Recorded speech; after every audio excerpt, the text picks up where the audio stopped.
It's Arkansas Traveler Baseball on the CSN Radio Network. The ITT Tech pregame show is brought to you by ITT Technical Institute. We are now online at itt-tech.edu.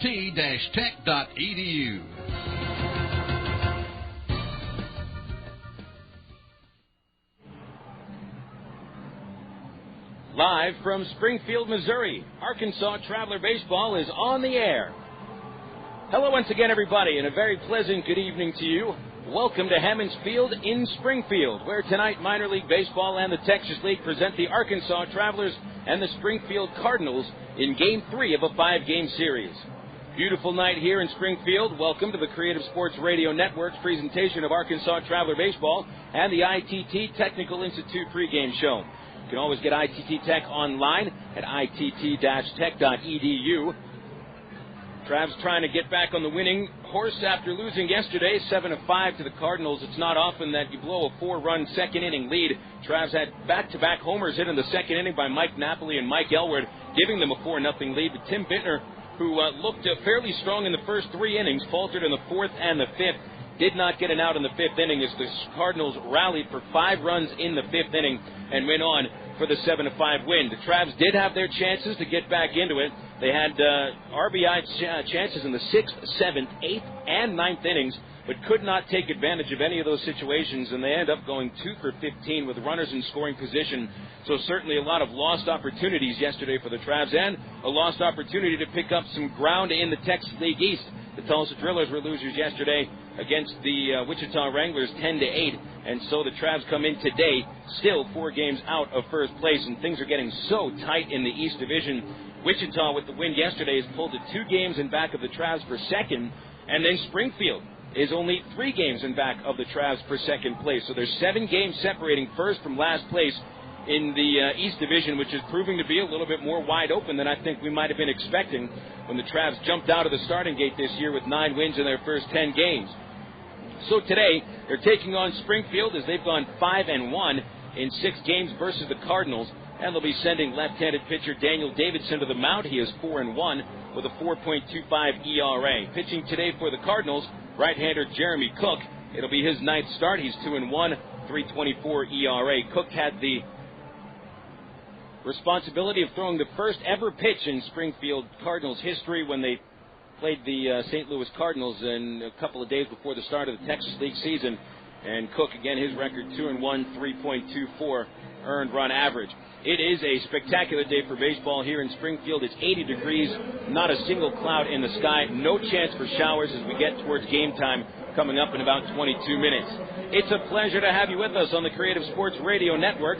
Tonight live on our flagship station, KASR 92.7 FM in Conway and Little Rock, Total Sports 1380 KDXE in North Little Rock. In Pine Bluff, 101.3 FM KPBQ and 1490 AM KOTN.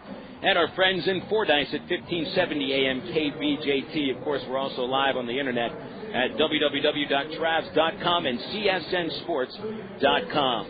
We'll take a break, come back with more on the ITT Tech pregame show. But first, these words on the CSN Arkansas Traveler Baseball Network. As an aircraft avionics technician, I repair just about any electronic component on the airplane. Jared Lampkin earned a Bachelor of Applied Science degree in Electronics Engineering Technology in 2003 and an Associate of Applied Science degree in 2002 from the ITT Technical Institute in Birmingham, Alabama. My bachelor's from ITT Tech is a really well-respected degree. The school has a lot of hands-on teaching, and it's a really nice atmosphere. At ITT Technical Institute, you can pursue skills that can be used to help you prepare for a new career or create opportunities in your current field. Call 1-800-ITT-TECH. That's 1-800-ITT-TECH, or visit us on the web at www.itt-tech.edu to investigate a campus nearest you. Find a potential new path to your future at ITT Tech. I want to move higher, get everything I can, let my own plane. ITT Technical Institute. Education for the future.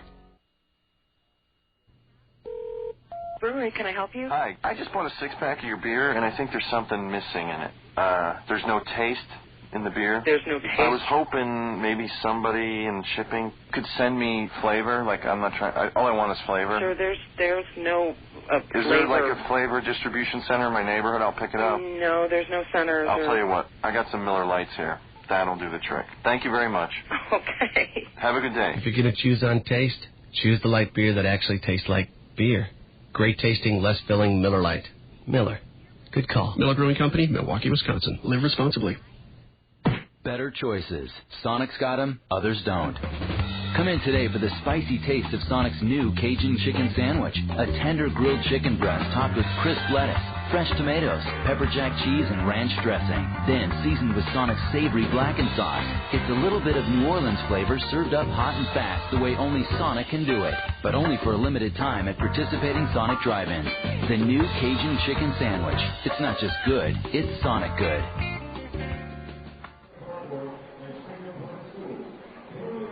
Welcome back to Hammons Field in Springfield, Missouri. Phil Elson with you on the broadcast tonight. We've got Chris Rhodes back at the CSN Center Control in Conway. Beautiful night for baseball as the Travs and the Springfield Cardinals get set for Game 3 of a 5-game series. Let's have a look around the Angels organization, see what's going on in our minor league system. The Salt Lake Stingers, a AAA team. By the way, the Stingers are going to be changing their team name to the Bees next year. It's the original name of the Salt Lake franchise. They've gone from the Bees to the Buzz to the Stingers and then back to the Bees. Of course, Utah is the Beehive State, so it makes sense to call them Bees. They opened up a 4-game series at Oklahoma yesterday in Oklahoma City, losing to the Red Hawks 10-8. Dusty Bergman took the loss, giving up a 2-run homer in the bottom of the 7th inning. Berge is now 1-2. Chris Buchek gave up 7 runs on 7 hits in 4 2/3 innings, and that pitched very well in that ball game. The Stingers still have a pretty good record at 21-17. Salt Lake is a game and a half in front of Colorado Springs for first place in the Pacific Coast League Northern Division. And checking on some of the numbers on ex-travelers up with Salt Lake these days, Ryan Buddy is starting quite a bit as Jeff Mathis has been hurt and had to tend to some family issues. Mathis hitting .283, 5 homers, 17 RBIs. Buddy hitting .260 with a home run. Casey Kochman, who started very, very cold this year, and has gotten back on the horse now. He's hitting .277 with 21 RBIs in 38 games. And, of course, not striking out much, only 19 strikeouts in his first 141 at-bats. Casey Smith is struggling a little bit at AAA. He's hitting .216 in 30 ball games. Meanwhile, Nick Gourneau is hitting pretty well. Gourneau, who made the Texas League postseason All-Star team last year. 31 games, Gourney's hitting .316 with 5 homers and 22 runs batted in. Adam Pavkovich, who, of course, started the season with Arkansas, is hitting .284 in his first 25 games at AAA with 2 homers and 5 RBIs. There have been some rumors that Pavkovich may be coming back to Arkansas sometime over the next week to 2 weeks, but that's been a rumor floating around for the last 2 weeks as well, so who knows if that's going to happen or not. Pitching end of things for the Stingers, former Trav Mike Brunet, after being released by the Padres at spring training, is back with the Angels. He's pitching out of the bullpen. He's gone 5-1 in 11 outings. Meanwhile, Buchek pitched for the Travs 2001 and 02, is 2-1 in 6 starts with a .491 ERA. Dusty Bergman is closing some games. He's saved 3 games, 12 outings for him, 1-2 and a 2.70 earned run average. Eric Sears been coming out of the bullpen, 13 games, 1-1 and a 2.14 ERA. Corey Lee is pitching well in the starting rotation. The left-hander, 2-1 with a 2.70 earned run average. And so you can see some of the former Travelers having some good years in the starting rotation and also in the bullpen for the Salt Lake Stingers. The Rancho Cucamonga Quakes, the affiliate in the California League, was a winner yesterday, 12-5 over the Lancaster Jethawks. Quakes had 15 base hits, including 3 by second baseman Howie Kendrick, who had a couple of doubles. Kendrick is hitting .376 and leading the California League in batting average, and he is just having an outstanding season, along with his double play combo mate, former first-round pick Brandon Wood. Kendrick hitting .376 with 9 homers and 25 RBIs, and Wood is having an amazing start to the year. He's a shortstop, and he leads the Quakes and the California League with 15 homers and 38 RBIs, plus a .315 batting average. Catcher Bobby Wilson is hitting .314 with 3 home runs and 22 runs batted in. The pitching has been the big problem for the Quakes. Their pitching staff has an ERA of 5.02, one of the main reasons that Rancho Cucamonga is 18-21 and in 4th place in the California League South Division. The Midwest League affiliate in Cedar Rapids yesterday combined on a 3-hit shutout. 2 Cedar Rapids pitchers combined for it. It was Jesse Smith, the right-hander, picking up the second win of the season. Scattered 3 hits and 3 walks, struck out 6 in 8 shutout innings, and Nick Green struck out 2 in a perfect night for his first save. Aaron Peel, left fielder, with 3 hits, including a double and an RBI. Shortstop Sean Rodriguez hit a 2-run homer. But the Cardinals having a very rough start to the season. They're 15-25 and in dead last in the Midwest League Western Division, 10 games out of first place. So it seems that the two teams at the top of the Angels system, the Stingers and the Travs, having the better season so far. But we're looking at Kendrick and Wood, the double play combination in Rancho Cucamonga, maybe getting a chance up here in Arkansas if Erick Aybar and Alberto Callaspo gain a promotion to AAA at some point this year. But certainly we'll be seeing Kendrick and Wood with the Travs next season if they don't get up here next year. Keeping up with another former Trav, Irvin Santana, of course, got the loss against Cleveland on Tuesday, 13-5. But the good news is it has been announced that he will start for the Angels against the White Sox on Tuesday at Angel Stadium of Anaheim. He'll be making that one more start probably, then might be going back to AAA Salt Lake. But check out who Santana's pitching against. Not only is he pitching against the major's hottest team in the first place White Sox, but he's also going up against an undefeated pitcher, John Garland, who started the season 8-0 with a 241 earned run average. So hopefully Santana can turn it around and do something that most pitchers haven't been able to do, which is go out and beat the White Sox. Again, Irvin will be pitching on Tuesday against the Chicago White Sox at Angel Stadium of Anaheim, and certainly wish him the best of luck. We'll have a break here on the ITT Tech pregame show and return with a look at the Texas League tonight. But first, these words on CSN from Bale Honda. Dreams makes the best reality. And the reality is that the Honda Ridgeline is here at Bale Honda, 13101 Chenal Parkway in Little Rock. It's tough as nails and rugged from top to bottom. The all-new 2006 Honda Ridgeline features a rigid closed-box frame with unit body construction and fully independent suspension for confident handling. The Honda Ridgeline with full features. Come see it today and drive it away tonight at Bale Honda, 13101 Chenal Parkway in Little Rock. Bale Honda, making your life's drive a little bit smoother. When it comes to a full line of office products, the name is Settle Office Products, 4412 MacArthur Drive in North Little Rock. They've been in business on MacArthur Drive for 23 years. They get free delivery anywhere in Central Arkansas. They have office furniture, office supplies, scratch and dent furniture, and they're family-owned and operated. Give them a call today at 758-1050 or see them on the website at www.settleofficepro.com. The Air Force is the only branch of service with its own community college. It's called the Community College of the Air Force, and it makes a difference. You see, in the Air Force, you earn college credit for learning your job. You can earn an associate's degree in one of 66 career fields. Your job experience goes farther in the Air Force. For more information, call 1-800-423-USAF or log on at airforce.com. Cross into the blue with the U.S. Air Force. No one comes close.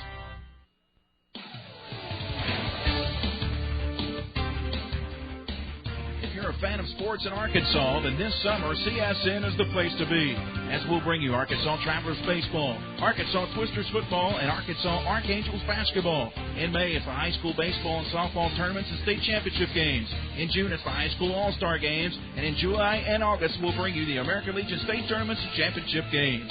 Sports action all summer long right here on the Creative Sports Radio Network.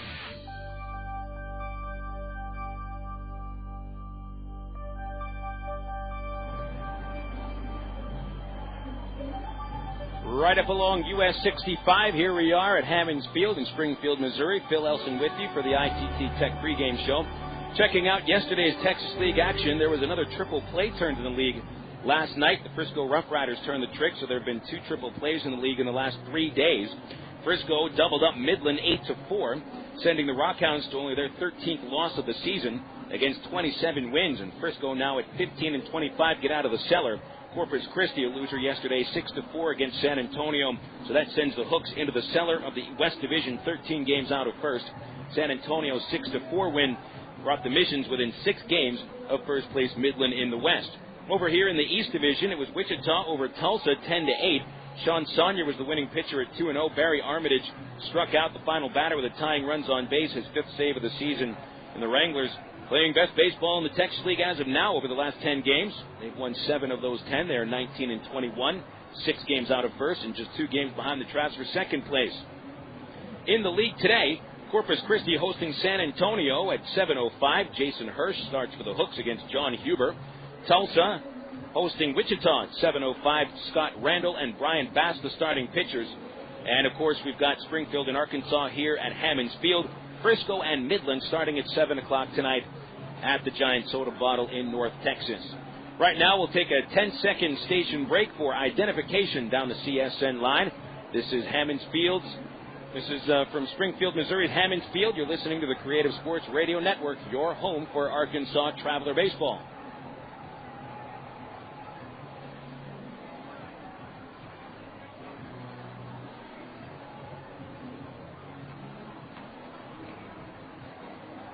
A look at the starting lineups will be next. This is Arkansas Traveler Baseball on the Creative Sports Radio Network.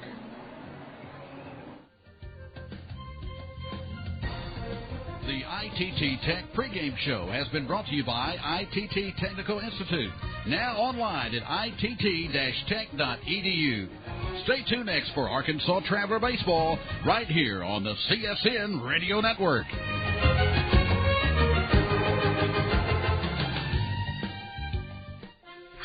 I'm Mandy Moore, and I've been volunteering for the Leukemia and Lymphoma Society since I was a kid. I know firsthand how the society makes a difference in the lives of people with leukemia, lymphoma, and myeloma. You can help too.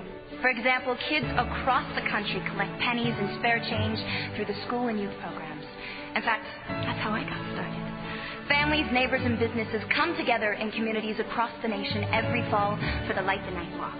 Athletes support the society by walking, running, swimming, and cycling through team and training events. And for others, time and talent are what they choose to give, which makes a real difference in the lives of people battling cancer. You can help the society find cures for cancer and provide critical services to patients and their families. To find out how, call 888-HELP-LLS or visit lls.org. Please contact the Leukemia and Lymphoma Society today and give someone with cancer the gift of help and hope. The following is a message from George H.W. Bush and Bill Clinton.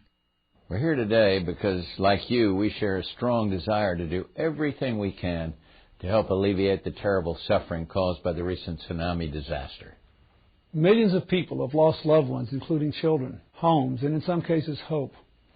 And though it happened on the other side of the world, it touches our hearts, and we want to help. The greatest source of America's generosity is the good heart of the American people. And that's why we come to you, not as presidents, but as 2 private citizens. Everyone can help, and every dollar contributed will impact someone's life. So visit usafreedomcorps.gov to choose a reputable charity to accept your donations directly. You can trust that your contribution will be well spent. No one can change what happened, but we can all change what happens next. Thank you. To make a cash donation to a reputable charity, visit usafreedomcorps.gov. A PSA brought to you by the Ad Council.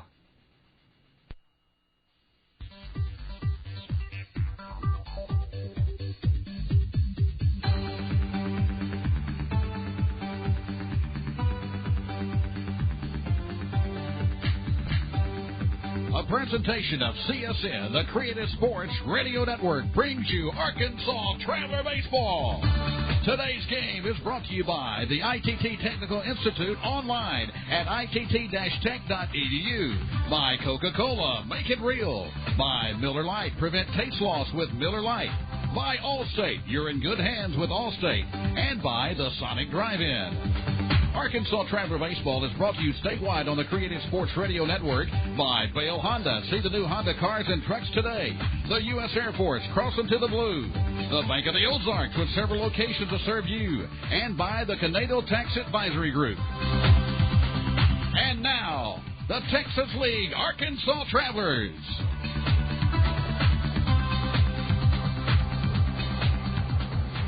Welcome back to Hammonds Field, which is slowly filling up with all sorts of fans dressed, of course, in Cardinal red. The AA affiliate of the St. Louis Cardinals doing quite well. In the standings, they are not doing so quite well. It's 7 games out of first, but in the attendance column, they're drawing the second highest attendance in the league at 7,140 per game.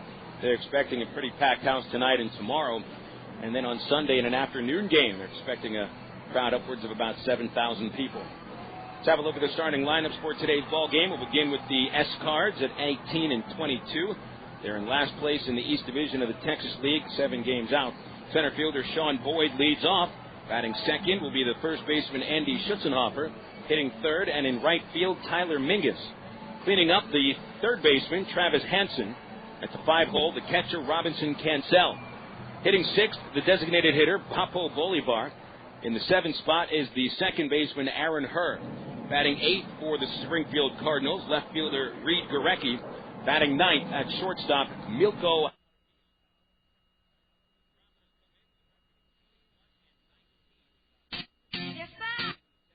Mexico. In center field. Batting second and playing second base, Alberto Callaspo. Hitting third at shortstop, Erick Aybar. Cleaning up the DH, David Gates. Tommy Murphy bats fifth. He'll be in right field. Batting sixth and catching, Mike Napoli. Batting seventh, the third baseman, Greg Porter. Hitting eighth, first baseman, Mike Elward. And batting ninth, in left field, Chris Morris. Starting pitching matchup. For the Cardinals, right-hander Jeremy Cook takes the hill. This will be Cook's 9th outing of the year. His record 2-1 with a 3.24 ERA. Giving up 42 hits in 41 2/3 innings, 23 runs, 15 of them earned, 2 homers, 11 walks and 18 strikeouts. Again in 41 2/3 innings. Cook 6'6", 235 pounds, a right-hander at 26 years old from Yuba City, California. Pitching for the Arkansas Travelers is left-hander Daniel Davidson. It'll be his 8th appearance of the year and his 7th as a starting pitcher. Davidson, with a 4-1 record and a 4.25 ERA, has given up 47 hits in 36 innings, 4 homers, 20 runs, 17 of them earned, 11 walks, 27 strikeouts in the league, hitting Davidson at .311. Davidson, 6'4", 225 pounds, a left-hander out of Lynn Haven, Florida, 24 years old and in his 3rd professional season. There you have your starting lineups. The Cardinals ready to take the field here at Hammons Field. So we'll take one more break. We'll return with the first pitch as the Travs and the Springfield Cardinals get it on in Game 3 of 5 right here on the CSN Travs Radio Network.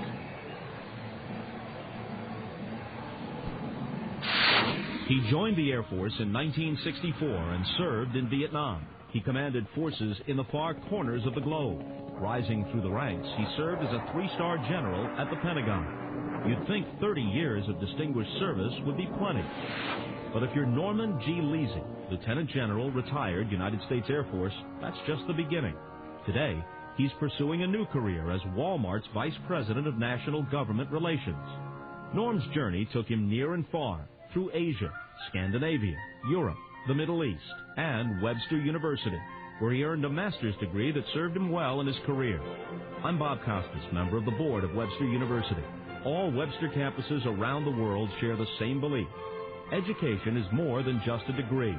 It's real knowledge for real-world success. For more information about graduate degrees from Webster University in Little Rock, visit them on the web at webster.edu or call them 800-828-2598. Soul of Mexico, her voice soars above a sweet Spanish guitar. I think of it like Dr. Pepper. Originality made her a star. The taste of Dr. Pepper, the taste of originality, salute individuality, and gives life a personality. Be you, do what you do. Be you, and it's better, Dr. Pepper. Hey, imagine the following. You and the family are sitting at Ray Wyndham Field, top of the 6th inning. Tulsa has 2 on, nobody out. A line drive to the shortstop, diving catch, tags a runner, throws to second. Hey, it's an amazing triple play. You just won $100,000. That's right. If the Travelers turn a triple play in the 6th inning of a home game this year, one fan wins $100,000 grand. Travs triple play contest all season long. 18 and older with a valid driver's license must be present to win.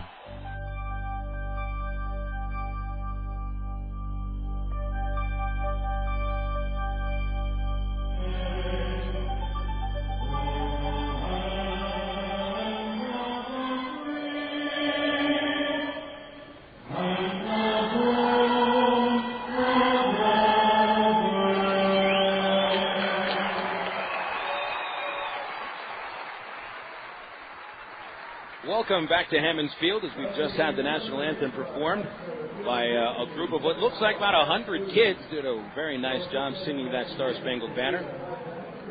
Take a quick look at a very important statistic in this series, and it's a stat that really didn't come into play too much during the first time the Travs and Cardinals played at Ravinder Field in the first 4 games of the season. It's home runs.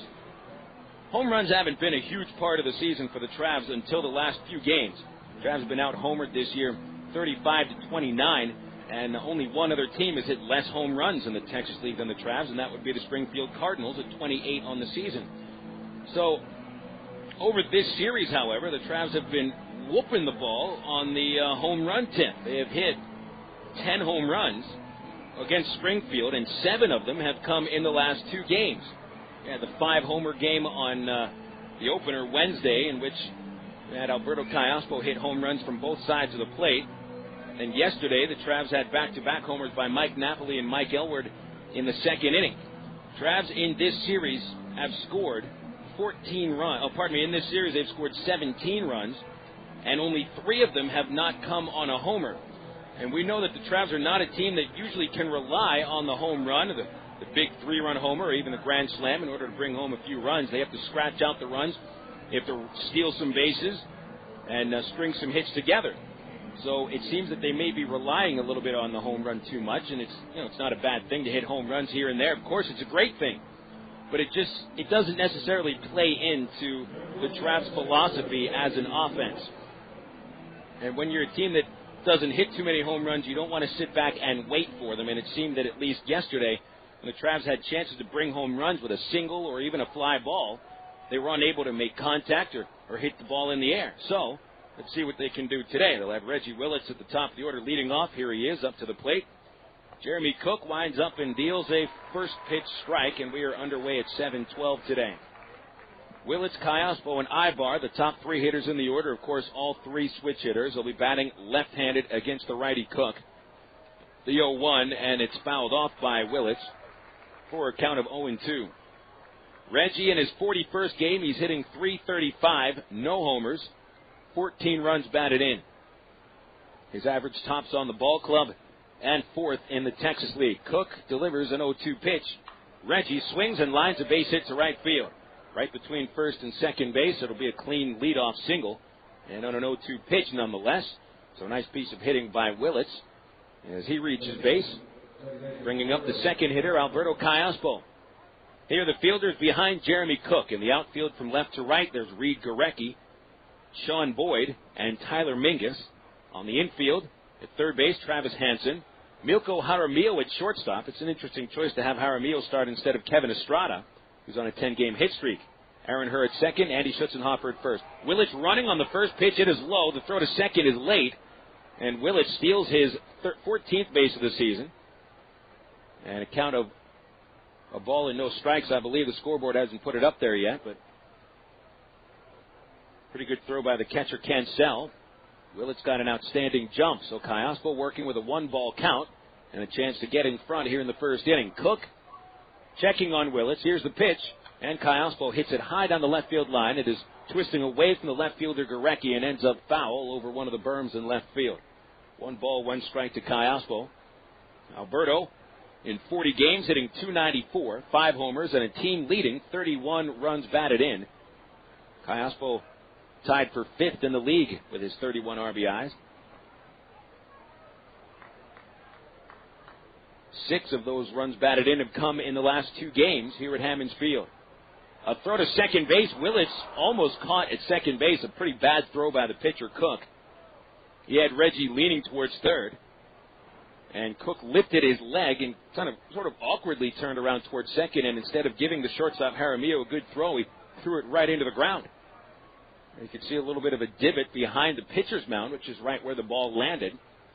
It landed about halfway between first and second base, so Cook goes back to the stretch and throws to Callaspo. The pitch is dropped by the catcher and goes all the way back behind the plate. Willits easily takes third, had thoughts of coming home. Cook pretty slowly came to the plate to cover, so the passed ball sends Willits to third base.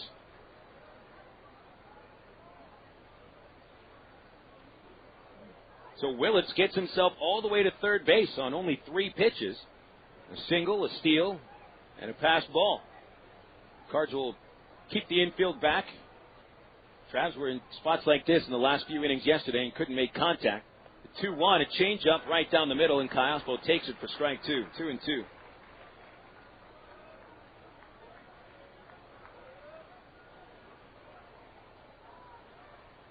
Cook on the season has given up 3 runs in the first and now make it 4 as Callaspo grounds a single to right field. Willits will cross the plate, so it's 1-0 Arkansas. And once again, Alberto Callaspo comes through with an RBI.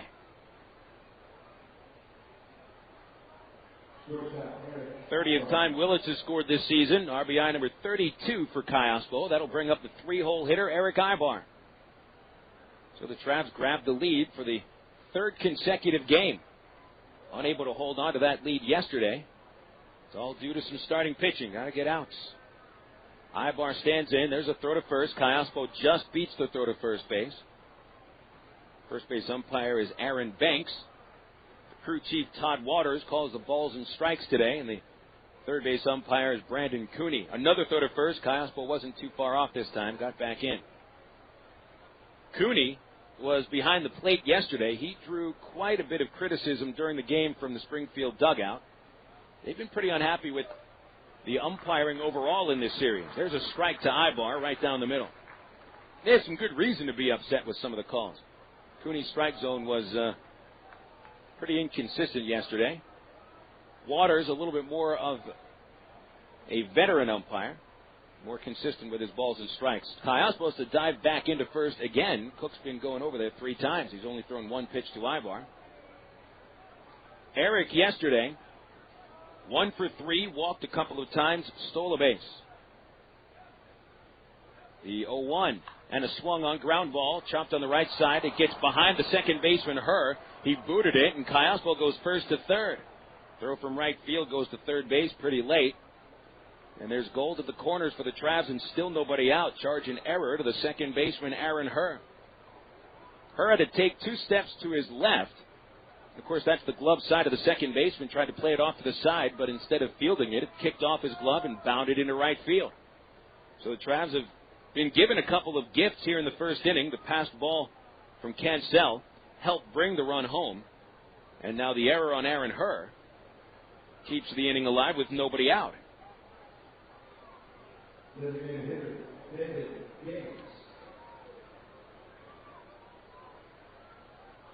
David Gates now steps up. The Travs designated hitter, the cleanup man, hitting .298. 8 long ones, 30 RBIs. The infield will play for a double play with no outs. And Gates takes a fastball high, 1-0. Gates yesterday came very close to putting the Travs ahead in the 9th inning as he hit with runners at first and second and nobody out. He hit a drive deep to center field, and it manages 400 feet to dead center. Gates hit it about .398. Throw to first. Back at first, Aybar. Callaspo nudging a little further away from third base. We've seen the Travs in situations with Aybar and Callaspo at the corners. They will try a double steal quite often. Pitch to Gates, a swing and a miss on a slider from Cook, and it is 1-1. Travs haven't been running all that much these days, and much of that is because the fact is that Aybar hasn't been on base that much. Haven't been in situations like this where Tom Gamboa has a lot of different options. See if he starts the runners moving. 1 ball, 1 strike. The stretch, a throw to first base. No throw. He stepped to third and looked to first. Was ready to throw, but Aybar read the play by the pitcher and didn't get fooled. 1-1 on Gates. Still nobody out in the first inning. The Travs have grabbed a 1-0 lead. Pitch, broken back, grounded to short. Could be a double play. Jaramillo to Herr for 1. The relay to first is in time. And Gates grounds into a 6-4-3 double play, but it does bring home Callaspo, so it's 2-0. No RBI for Gates. He's still sitting on 30 for the season. A routine 6-4-3 twin killing erases the bases and brings up Tommy Murphy.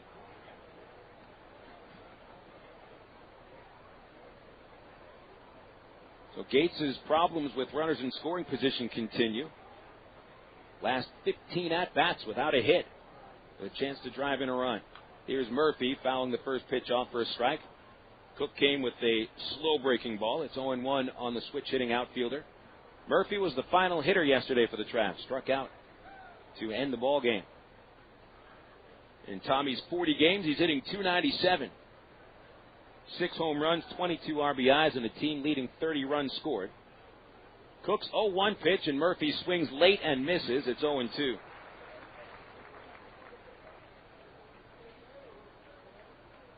Murphy yesterday 1 for 5 with a double and a run scored. His double came in the second inning and scored on the Napoli homer. The 0-2 from Cook is in the dirt, ball 1.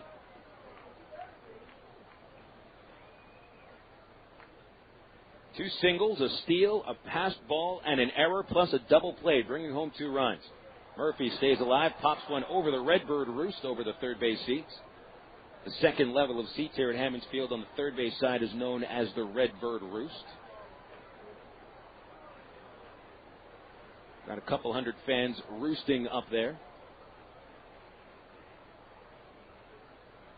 Another 1-2 from Cook, that time below the knees of Murphy, evens the count, 2 balls, 2 strikes.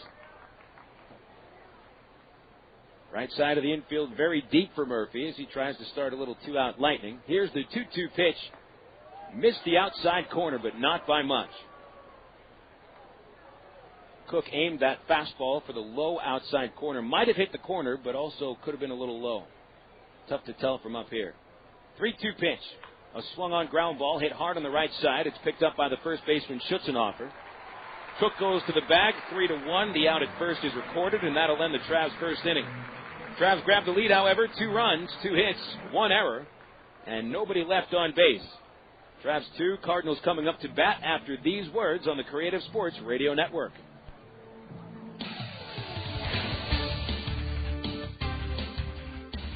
If you're a fan of sports in Arkansas, then this summer CSN is the place to be, as we'll bring you Arkansas Travelers baseball, Arkansas Twisters football, and Arkansas Archangels basketball. In May, it's the high school baseball and softball tournaments and state championship games. In June, it's the high school all-star games, and in July and August, we'll bring you the American Legion state tournaments and championship games. Sports action all summer long right here on the Creative Sports Radio Network. Why do people statewide across the state of Arkansas like CSN? Here's Gary Coates, general manager and owner of affiliate KBJT in Fordyce. Well, I like it because it's Arkansas-oriented. You know, the things that that CSN carries are always, from within the state, and for the most part, and it's a real big help to our broadcast schedule. CSN now in her 27th year. CSN is now live on the internet at csnsports.com. Click on live broadcast in the upper left-hand corner on your homepage for live play-by-play audio, not to mention all other programs CSN produces during the year. Check out our webpage with a list of games today on CSN, the latest scoreboard, and the latest sports headlines at csnsports.com. That's csnsports.com with live coverage worldwide on the internet. csnsports.com, bringing you closer to us than ever before.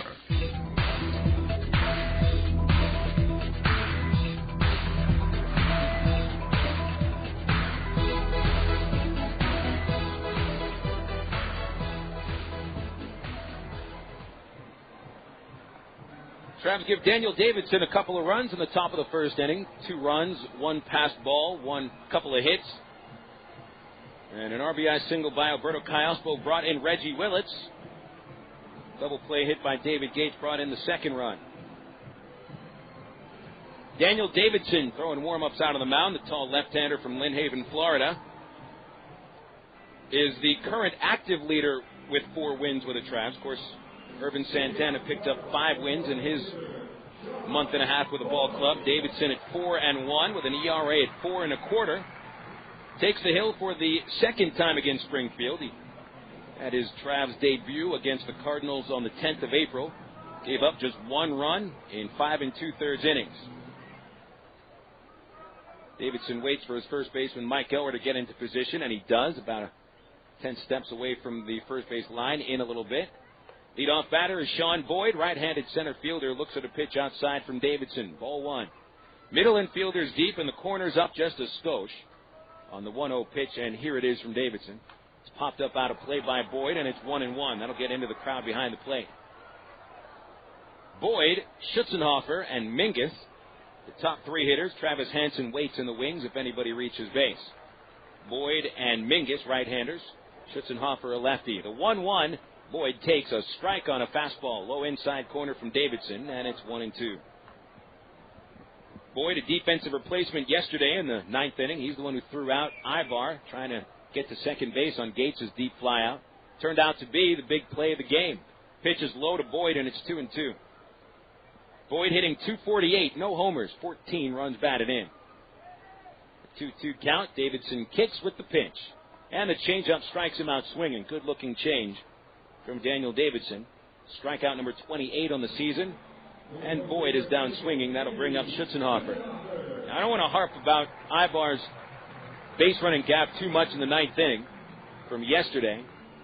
Tom Gamboa has stated before, many times, that he doesn't mind mistakes made if they are aggressive mistakes. That was an aggressive mistake for sure. Schutzenhofer takes a strike as Davidson busts him on the hands on the inside corner, 0-1. Schutzenhofer, 2 for 4 yesterday with a double and a run scored. Lefty versus lefty here. Davidson's change at the knees and a called strike. It's 0-2. 264 average for Schutzenhofer, 1 homer and 11 runs batted in. Davidson looking for the second strikeout in a row. He deals, and the ball is grounded slowly to Greg Porter at third. Comes in, fields it on the grass, and makes a smooth throw to first base for out number 2. No one on base and 2 outs for the 3-hitter, Tyler Mingus. Here the fielders behind Davidson. Left to right in the outfield, Chris Morris, Reggie Willits, Tommy Murphy. On the infield, Greg Porter at third, Erick Aybar at short. Alberto Callaspo at second, and Mike Elwood at first base with Napoli catching today. Here's Mingus. Big right-handed hitter hitting .314, 7 bombs, 24 ribbies. Davidson starts him with a fastball outside, ball 1.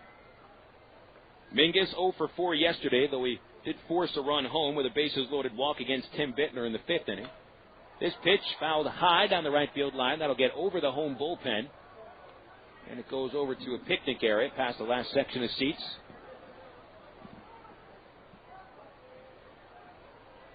And it is 1-1 from Davidson to Mingus. 2-0. The Travs in front, bottom of the first. Davidson kicks. Here's the 1-1. The curveball swung on and missed by Mingus.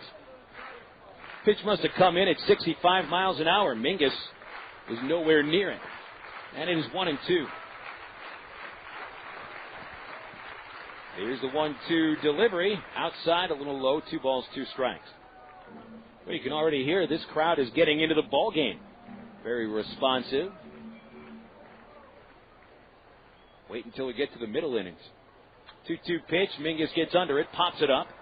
Foul territory, first base side. Elwood with plenty of room to make the catch. 3 up, 3 down in the bottom of the first inning as Davidson holds on to a 2-0 lead as we go into the second inning here at Hammons Field. But first, these words on CSN from Bale Honda.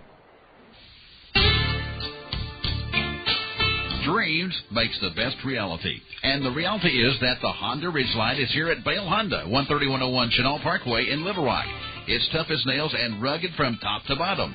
The all-new 2006 Honda Ridgeline features a rigid closed box frame with unit body construction and fully independent suspension for confident handling. The Honda Ridgeline with full features. Come see it today and drive it away tonight at Bale Honda, 13101 Chenal Parkway in Little Rock. Bale Honda, making your life's drive a little bit smoother.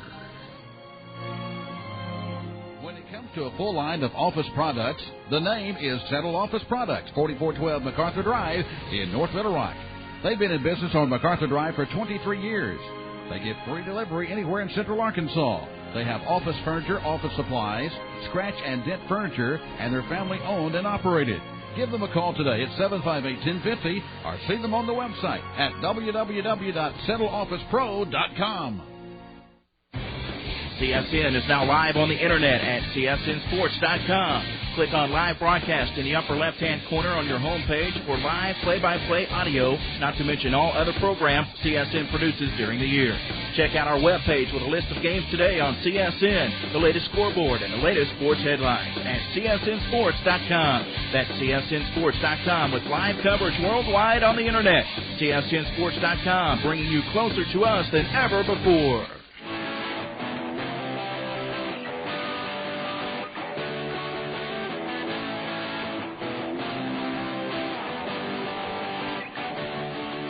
Top of the second, and the number 6 hitter, Mike Napoli, leads off for the Travs. 2-0 advantage for Arkansas.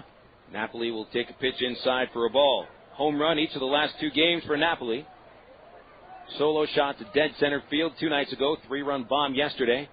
Jeremy Cook delivers low, and boy, Robinson Cantel having some trouble catching the ball. Second time the ball has gotten behind him today. Passed ball in the first inning led to a run. Travs also took advantage of a Springfield error. 2-0 pitch to Napoli. Half swing and a miss.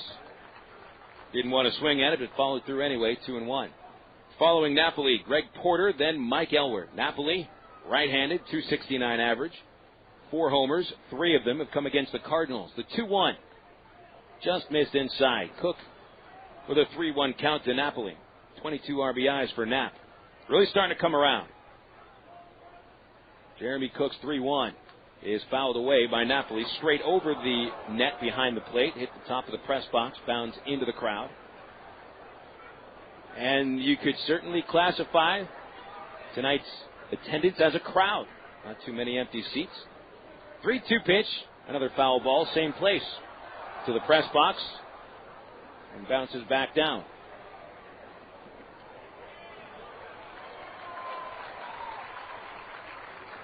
Napoli looking to lead this inning off with a hit. The pitch. Inside. He'll take a walk. Team leading 29th walk of the season for Napoli. And for Cook, guy who doesn't walk many batters, just 12 on the year in 42 innings.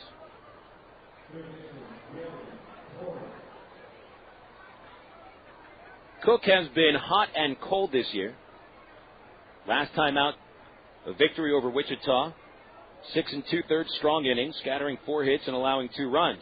Start before that, a no decision against San Antonio, only lasted 3 1/3, gave up 8 hits and 5 runs. It's been a pattern he's followed all season. Porter takes a strike inside corner. The left-handed third baseman is hitting .296 in 38 games. 1 home run and 11 RBIs for Porter, and hitless over this series. He is 0 for 8. 0-1 pitch, swung on, hard ground ball to first. Bobbled by Schutzenhofer not once but twice. It costs him an out at second, but he recovers and steps on the bag at first, retiring Porter. Napoli gets to second. The ball was hit pretty hard right to Schutzenhofer. 2 steps off the line at first base. He looked a little uncomfortable going down for the ball, and it kicked off his glove, bounced away to the left, then away to the right. But he was able to get Porter out at first base, so 1 gone. A duck on the pond for Mike Elward, the 8-hole hitter, who is tearing up the ball these days. Hits in 8 of his last 9, 14 for 31 during that stretch. And he takes a pitch low and in, ball 1. Elward launched a home run yesterday. It was his 3rd of the year. His average up to .290, 17 runs batted in. Looking to expand on a 2-0 Travs lead in the second. With only 1 away, there's a pitch in the dirt, bouncing away from Cancel. A free base for Napoli. He goes second to third. It is a wild pitch, charge to Jeremy Cook. So in 2 innings, the Cardinals have committed an error, had a pass ball, and now a wild pitch. Guess the only thing left is a catcher's interference. Infield will play in and try for the out at the plate, so Elward will try to get some air under the ball. Here's the 2-0 pitch, and he swings and misses at a high fastball. It is 2-1 to Elward.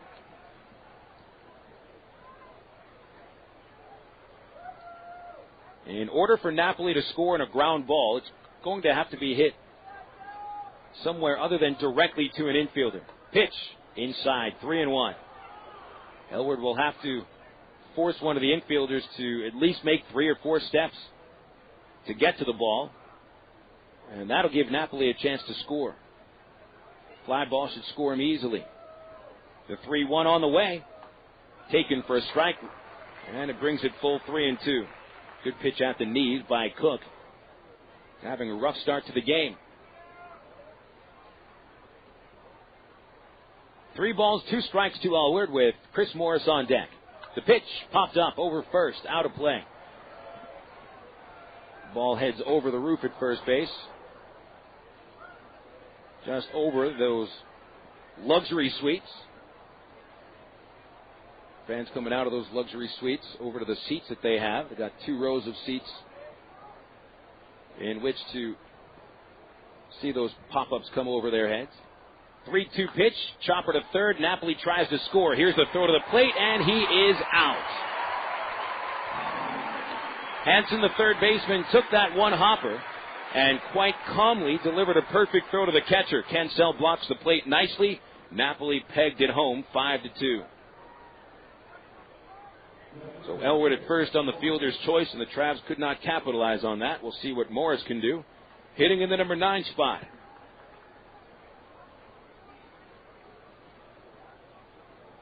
Morris did not play yesterday. Came on late Wednesday, pinch hit, went 0 for 1. He's hitting .316, and the switch hitter will bat from the left side. First pitch is on the way, and he swings and misses at a fastball. Strike 1. Outfield comes pretty far in. Knowing Morris is without that much power. 4 extra base hits this year, 2 doubles, 2 triples. Elwood taking a 3-step lead off of first base. Cook's 0-1 pitch, low and outside. It's 1-1.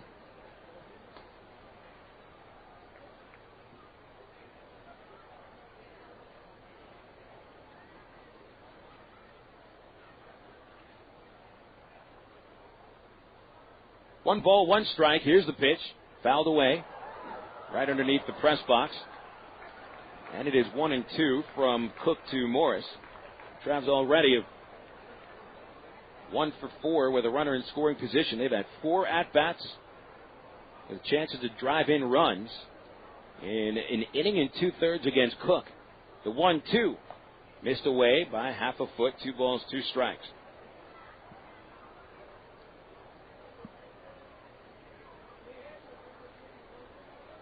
Morris has a ton of room into the right field corner if he can pull a pitch. Here it comes. And he pops it up over second. Coming in from right field, Tyler Mingus. He is there. He makes the catch. And the side is retired. No runs, no hits, no errors. Travs had a chance to score, and they leave a runner on base. Inning and a half complete at Hammons Field. The Travs up 2-0 over Springfield on the CSN Arkansas Traveler Baseball Network. In a Peanuts cartoon, Charlie Brown rests his head in his hands while leaning on...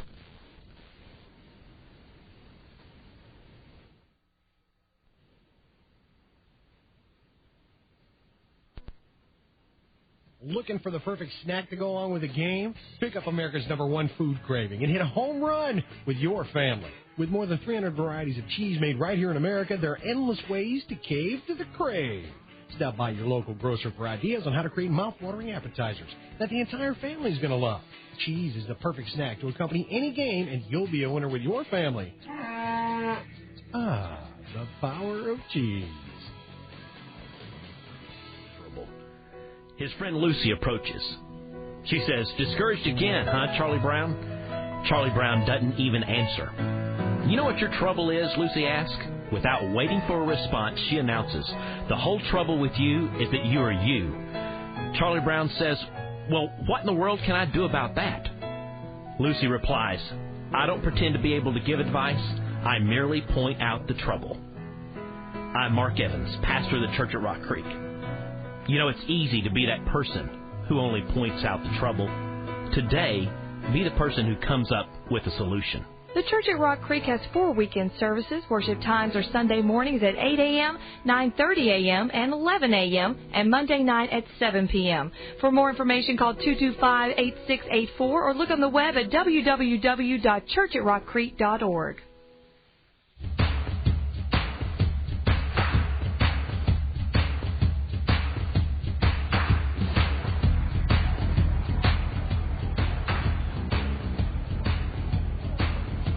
Bottom of the second, and the number 4 hitter for the Springfield Cardinals leads off against Daniel Davidson.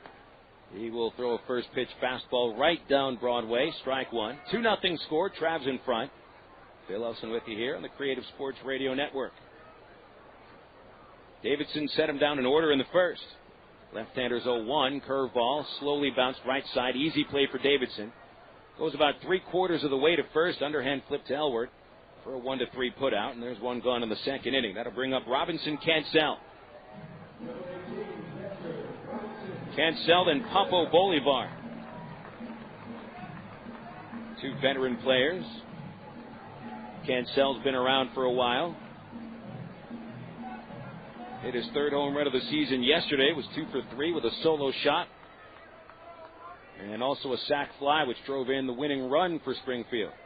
Right-handed catcher with nobody on base and one out. And Davidson starts him with a strike. A fastball letter high out the outside corner. Cancel at 28 years old. Got 15 games worth of big league experience. The 0-1.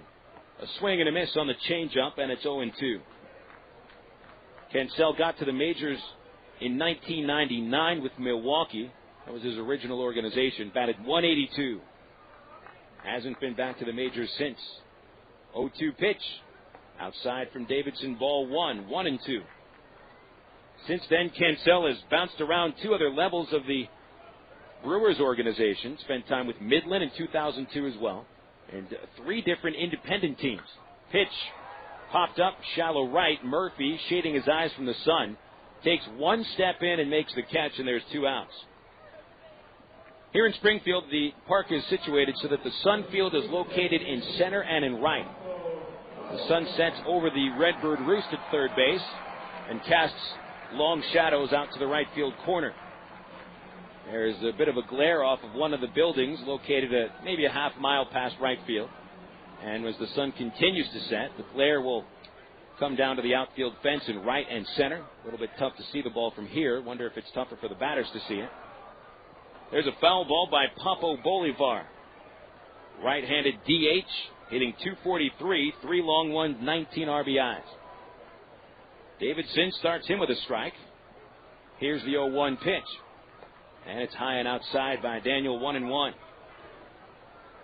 2-0 Arkansas. 2 outs, bottom of the second. Long, lanky lefty deals. Strike 2 called. Outside corner, good fastball. So far, Davidson has only been spotting his breaking pitches, mostly heaters and changeups. Here's the 1-2 pitch. And the changeup down and outside. Good eye by Bolivar, laying off. Yesterday, Bolivar had an eventful game, though he went without a hit. Walked once, had a sacrifice fly, stole a base, struck out. 2-2 pitch. Fouled off. Bolivar finishes the swing one-handed, leaning over the plate on a changeup. Davidson's changeup looks to be his most effective pitch so far. Of course, it's only an inning and 2/3 into his start. Here's another 2-2 pitch. Oh, Bolivar takes one pretty close outside. Thought about swinging, but let it go. Full count. Aaron Herr on deck. Bolivar trying to become the first Springfield base runner. The payoff pitch is chopped towards third. Hugging the line. Stays foul now and picked up by Porter anyway. Fires across. He would have gotten the out. The third base umpire, Brandon Cooney, made the call, straddling the foul line about 15 feet behind third base. Smart idea by Porter to field it anyway and then throw across. Don't let the umpire dictate whether or not you're going to field a close, fair foul ball. Bolivar takes quite a while to get back to home plate. He was all the way down the first base line. Picks up the bat, cleans it off, checks on his batting gloves, and steps back into the box. A 3-2 count on Bolivar. Slightly opening that stance. Here's Davidson getting the sign, and here's another payoff pitch. It is hit hard on the ground to second. It's bobbled once by Callaspo, but he recovers and throws him out. And the side retired 1-2-3. So Davidson has faced 6 batters. He's retired them all. And the Travs have the lead 2-0 over Springfield after 2 innings on the CSN Travelers Radio Network. Good afternoon. Thank you for calling Brewery. Hi. I was wondering if I could return my beer for a refund. I just bought a 12-pack for me and my friends. They don't have any taste. Bizarre. And you want to go ahead and return those? Does it ever happen where, like, the taste adder guy dozes off or something? Or he pulled a prank on us. Is there a guy named Pete who works there? Because I got a buddy named Pete who used to glue quarters to the floor to watch people try to pry him up. Hysterical. Well, I'll tell you what. No, thank you very much. I'm just going to go get a 12-pack of Miller Lite instead. If you're going to choose on taste, choose the light beer that actually tastes like beer. Great tasting, less filling Miller Lite. Miller. Good call. Miller Brewing Company, Milwaukee, Wisconsin. Live responsibly. Ed and I sell soft drinks at ball games, and he first told me about BC Powder. We carry big trays of drinks up and down the stadium steps. Man, it's a killer. And with a backache, that tray feels heavier and heavier. And the stairs are tough on your knees. One night I was dragging, and the game wasn't half over. I told Brian he needed a BC to stop the pain fast, because it goes to work quick. BC stopped the pain, got me right back to work. BC goes down easy with a soft drink, but don't tell the boss, okay? BC, pain relief at the speed of powder. Use as directed. It's time for a reintroduction to one of your close friends. A friend who supported you through many a spring or summer night over the years, and you never have to go searching for him. He's always in the same spot along the third base line. Baseball fans, reintroducing the Ray Rinder Field Bleachers. The Bleachers are the place to gather with your other friends to catch exciting Arkansas Travelers baseball. And at just $6 a ticket, there's no place friendlier. Call the Travs at 664-1555 or visit Travs.com.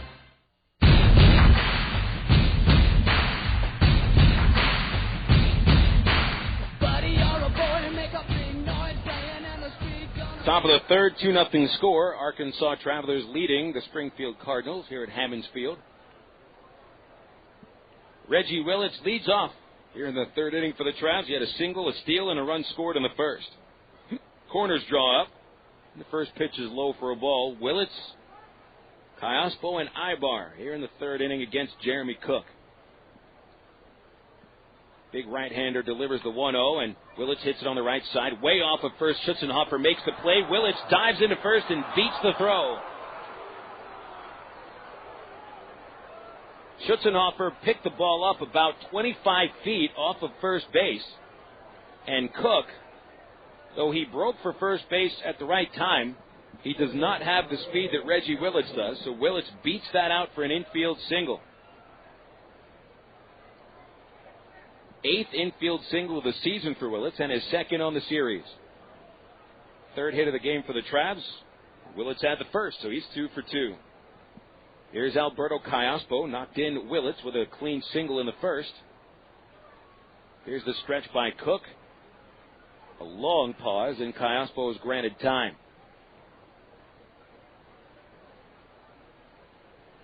Infield looks to be a little bit wet today. A little bit tough to get a good break on wet turf. The pitch from Cook is low and inside, ball 1. Didn't hinder Willits stealing second base in the first inning, got an outstanding break. It just looks a little bit muddy behind first base and right where Willits takes his lead. Also into second, into third. A little moist. Throw to first again, diving in is Willits.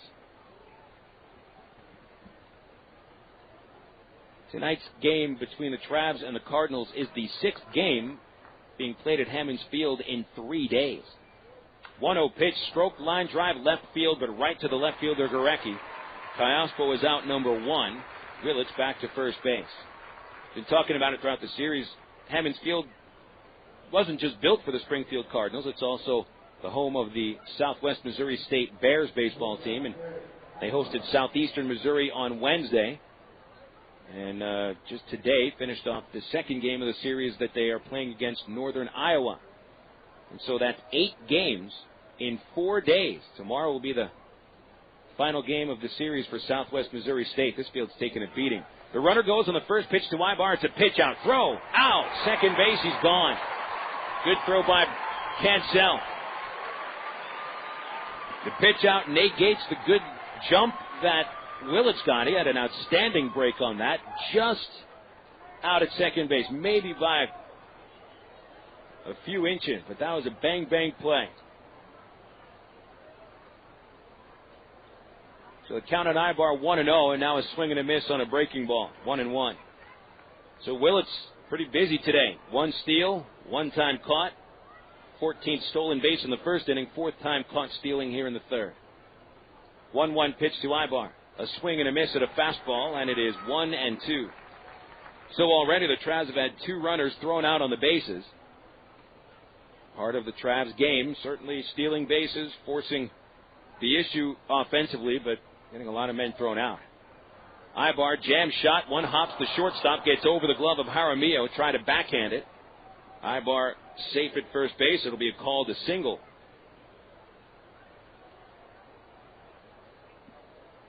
Good pitch by Cook, right in the kitchen. Aybar fisted it to the hole at shortstop. And Jaramillo attempted to backhand the ball, but even if he fielded it cleanly, it would have been a tough play to get the speedy Aybar, especially batting left-handed, and getting out of that box a split second quicker. So it's an infield single for Aybar, 4th hit for the Travelers. And here's David Gates. Time called as Gates steps out of the box. Dave knocked in a run in the first inning with a double play grounder. Didn't get credit for an RBI. Aybar takes his lead 4 steps. Here's Cook's delivery. A swing and a miss by Gates. Strike 1.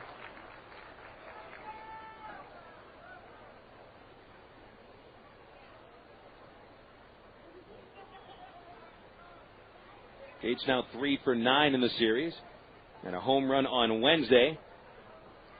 He got a double and 1 RBI on that solo homer. It's his only RBI in the last 13 games. 0-1 pitch, check swing, and a foul ball off the end of the bat. Gates didn't mean to, but he hit it, and it's 0-2. Top of the third, 2-0 score. Travs lead the Cards on a beautiful Friday night in Springfield. Right at the edge of downtown. 2 blocks away from the team hotel. Great place for a ballpark. Throw to first base is not in time. There's a municipal park located right next to the ballpark, Jordan Valley Park. Hammons Field is one of the cornerstones of that park. Here's the 0-2. Gates swings and a chopper to second. Easy play for Aaron Herr. Takes a hop up to his breadbasket and he throws Gates out at first. So the Travs managed 2 hits. A man caught stealing and 1 man stranded. Bottom of the third coming up here at Hammons Field. The Travelers 2 and the Cardinals nothing. This is the CSN, Arkansas Traveler Baseball Network.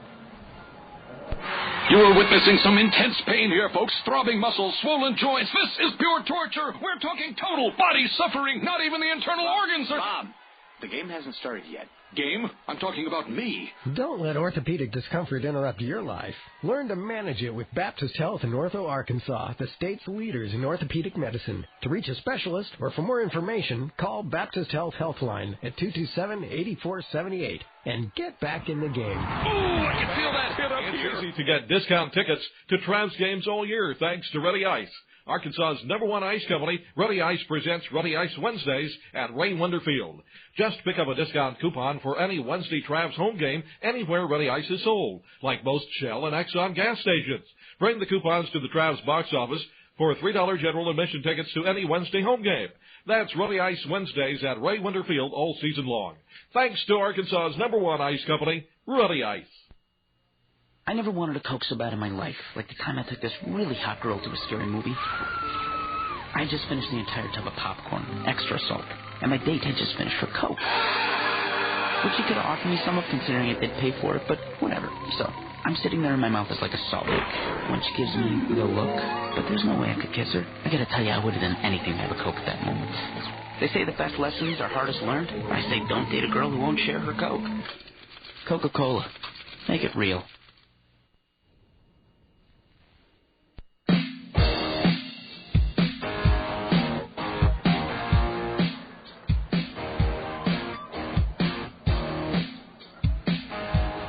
Here at Hammons Field, Travs 2, Cards nothing. Daniel Davidson has sent down 6 in a row to start the game. Now facing the 7-hitter, Aaron Herr. First pitch, low and outside, ball 1. Herr, Reid, Gorecki, Milko Jaramillo will bat here in the bottom of the third inning as Davidson delivers. And Herr hits it high to center field, going deep towards the right field gap is center fielder Willits. And at the warning track, he stumbles and makes the catch. It looked like the ball had a chance to get out of the park. It was not wind-aided. There's virtually no wind at all today. And the 5 miles an hour generated by Mother Nature is coming in from center field. Herr, who hasn't hit a home run all season, came darn close to putting one over the Steak and Shake sign in right center field. And Willits, who apparently likes shakes and burgers, stumbled at that billboard. Able to bring it in, though. Best hit ball of the game so far by the Cards. A deep fly out by Aaron Herr. Here's Reid Gorecki, the 8-hitter. Hitting just 184 in 35 games, 3 long balls and 15 RBIs. Davidson delivers outside. 7 in a row retired by Davidson. Looking pretty strong today. Travs starting pitchers, when they get into trouble, it's usually in the middle innings. Pitch grounded to the mound. Easy play for Davidson. He gloves it off to the side, halfway to first now. He will flip to the first baseman, Elward, and there's 2 away. So that's 8 in a row retired by Davidson. It'll bring up the number 9 hitter, Milko Jaramillo. An interesting decision by Springfield skipper Chris Maloney to put Jaramillo into the lineup. His usual everyday shortstop, Kevin Estrada, is really hitting the ball well. He's on a 10-game hit streak, hitting .298, and then there's Jaramillo, who's hitting only .196 without a homer and only 3 RBIs. Delivery from Davidson, a strike at the knees, and he gets ahead. Jaramillo came on to pinch hit Wednesday in the 9th inning, and he grounded out to shortstop. Here's Davidson's 0-1. Jaramillo waits on a slider, takes it, and a strike called on the inside corner. So Davidson a strike away from retiring the first 9 batters he faces. He winds up, he kicks, he deals. And it's fouled off, a good breaking ball. Jaramillo hits it off the handle of the bat, beats it into the ground, and it rolls behind him. Davidson looks pretty sharp with just about everything he's throwing. Change up has been his most effective pitch. And here's the next pitch. Missed low and inside. Good pitch. Ball 1, 1-2. 2-0 Travelers. Couple of runs in the first inning, standing thus far. Jaramillo steps back in. Davidson with that hat pulled low. Here's the pitch. Check swing. The pitch missed away. 2 balls, 2 strikes to Jaramillo.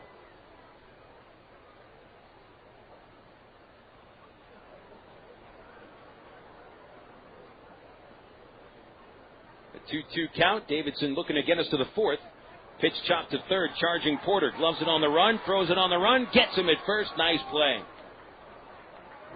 Had a long way to come in for that one, but Porter able to retire Jaramillo, and Davidson has set down 9 in a row to start the game. 3 innings are in the books, and it is 2-0 Arkansas. This is Arkansas Traveler Baseball on the Creative Sports Radio Network. This time of year, you need to find a place where all your friends can get together for a great time outside. Well, there is a place where you can sit side by side with your buddies watching America's great pastime. Here come the Arkansas Travelers, ready to provide you with exciting Texas League baseball outside at Raywinder Field. The Travs are still the best deal around, with general admission tickets just $6. And every weekend they're in town, the Travs feature a premium giveaway. Plus, there's delicious Petit Jean hot dogs, sizzling chili cheese nachos, and all your favorite cold drinks. For the 5th season, the Travs are affiliated with the Los Angeles Angels, one of baseball's most talent-laden organizations. Last year, Travs third baseman Dallas McPherson was named the top player in the minors. You're sure to see a rising star every night. So get on the horn and gather up all the guys and girls. It's time for a raucous, foot-stomping time with the Arkansas Travelers. Call 664-1555 or go online to Travs.com. Hey, fans, Bill Valentine here with a question. When was the last time you saw the Travs turn a triple play? That's right, I can't remember either. So this year, we're going to celebrate if the Travs manage to turn that trick. $100,000 to one fan if the Travs complete a triple play during the 6th inning of a home game. You got to be 18 to enter with a valid driver's license, and you must be present to win. It's a Travelers' $100,000 triple play giveaway all season long here at Raywinder Field.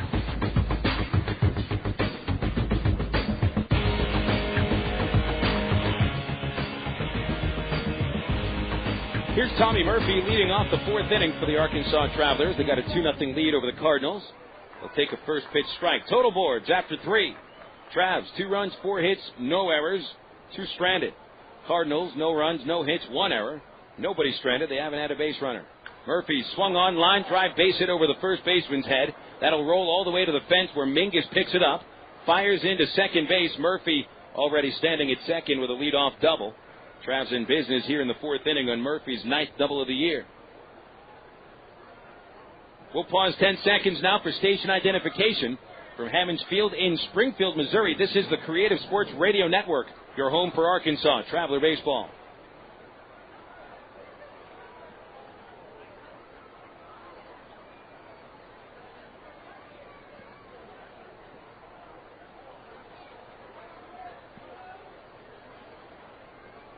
Mike Napoli batting now, and a first pitch fastball outside from Jeremy Cook. Cook so far has walked a batter, hasn't struck anybody out. He's allowed 5 hits. Murphy's double, the only extra base hit. Napoli took a walk in the second, made his way to third, and was thrown out on the chopper by Elward. Cook steps away from the mound, looking Murphy back to second base. Napoli sitting on 22 RBIs on the season, and 9 of them have come in the last 9 games. 1-0 pitch. A swing and a miss by Napoli. Went down for a fastball and missed it. It is 1-1. Outfield deep towards right, deep towards left. Napoli with 2 home runs in this series. He's gone to center and to right field with his home runs. Here's the 1-1 from Jeremy Cook. The pitch is a strike at the letters. Napoli, as we know, very patient hitter. He likes to work the count. Such the reason that he has taken more walks than any Trav on the ball club, 29. But he's in the hole now at 1-2, at least looking to move Murphy to third base. Here's the pitch, and a swing and a miss. Napoli again looking low and away. Reaches over the plate, and the first strikeout of the game for Jeremy Cook comes in the 4th inning. For Cook, it's strikeout number 19 on the year. Now the scouting report on Cook, prepared by Todd Takayoshi, the Trav hitting coach, says a fastball topping out at 86. A slider which acts more like a cut fastball. Has got an average changeup. Does not throw a curveball, but he likes to go to the slider when he's in trouble. Porter steps in. A ground out of the second for Greg. Left-handed hitter. Takes inside. There's that slider. Ball 1. Porter now hitless in his last 13 at-bats. He'd been hot for a long time. Had a hit in 19 of 20 games until Tuesday. Went 0 for 4. A chopper over the mound. Second baseman Hurst stops him on the dive. He gets up, he fires to first, and gets Porter. A spectacular play. Saving a run. Murphy, instead of scoring, only gets to third base. And Porter robbed of an RBI single.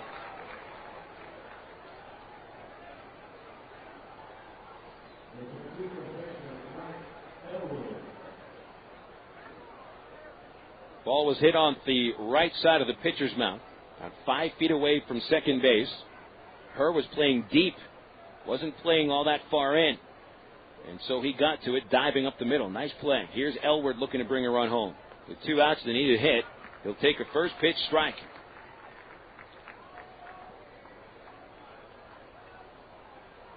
Travs have had the leadoff man reach every inning today. They've only scored him once.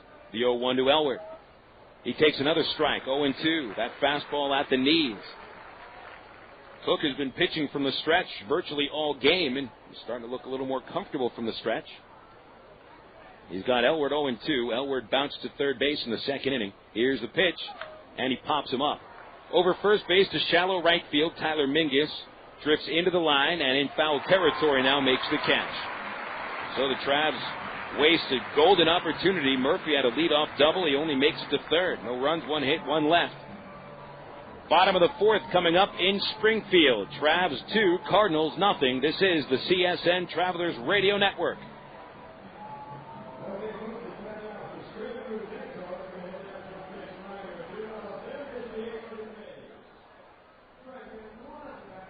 Anybody ever say to you, look like somebody's got a case of the Mondays? What are the Mondays? Are you supposed to be glum and depressed just because of work?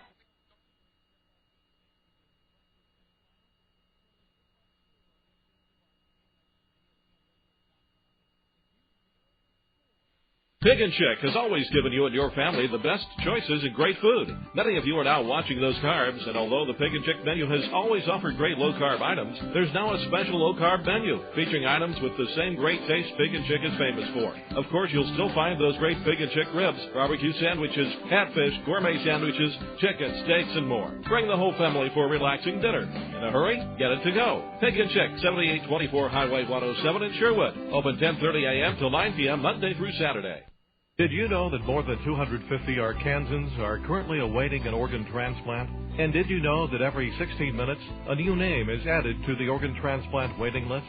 You can help to reduce these numbers by registering to become an organ donor. Call the Arkansas Regional Organ Recovery Agency at 866-660-5433 or visit the Aurora website at www.arora.org to learn more. Become an organ donor. Give hope.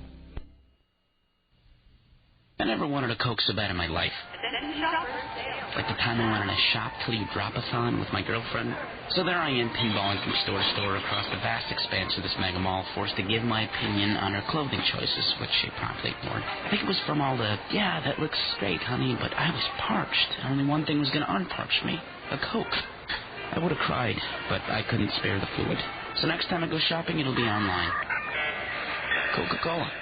Make it real.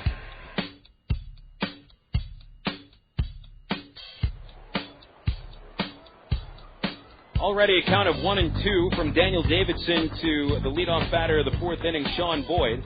Again, a count of 1-2 on Boyd, who struck out on the first. Davidson winds up and deals, and a pitch outside evens the count of 2 balls, 2 strikes. Travs 2, Cardinals nothing. Cardinals haven't had a base runner yet. Davidson's 2-2 to Boyd is hit high to center field, charging in Willits. He has a play, and he makes the catch. And that's out number 1, bringing up Andy Schutzenhofer, the number 2 hitter and first baseman for Springfield. Davidson starting out quite well. He's set down 10 in a row. Last time out, he didn't allow a run until the third inning. Gave up a home run to Corey Slavic of the Tulsa Drillers. Here's Schutzenhofer taking a pitch high and outside. Davidson has pitched into the 6th inning in his last 2 starts, but hasn't gone 7 innings yet this year. The 1-0 to Schutzenhofer is a high breaking ball, making it 2-0. Schutzenhofer grounded out in the first inning. He is 2 for 9 on the series. Davidson goes 2-0 on the first batter of the game right now. With 1 away, here's the windup and the pitch.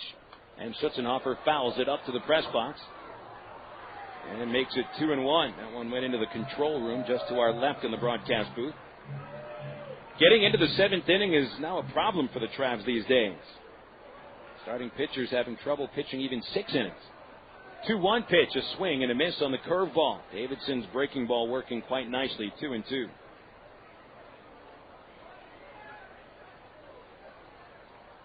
Looking for 11 in a row. Here's the 2-2 pitch, and the curveball rolled slowly over the mound. Second baseman Callaspo with a routine play. And the out at first recorded 4-3, so that is 11 in a row. Travelers' starting pitchers are averaging just 5 innings per start over the last 15 games. That means the bullpen has to wrap it up from there. The bullpen's pitching almost as many innings as the starters are these days. And it's very difficult to win baseball games consistently when the starting pitchers do not go at least into the 7th inning. Trav starters have pitched 7 innings only a couple of times in the last 2 weeks. Tyler Mingus now the batter. He'll take outside, ball 1. Delvin James, in his only his 2nd start of the season, went 7 innings in the opener on Wednesday and the 12-1 whipping of the Cards. Davidson's 1-0 to Mingus, and he slices it foul the other way. That gets to the last section of seats, and it is 1-1 from Davidson to Mingus. 2-0 score. The Travs leading here in the bottom of the 4th inning. No one on base. Mingus, 1 for 8 on the series after his foul out in the first inning. The 1-1 pitch inside backs him off the plate. 2-1.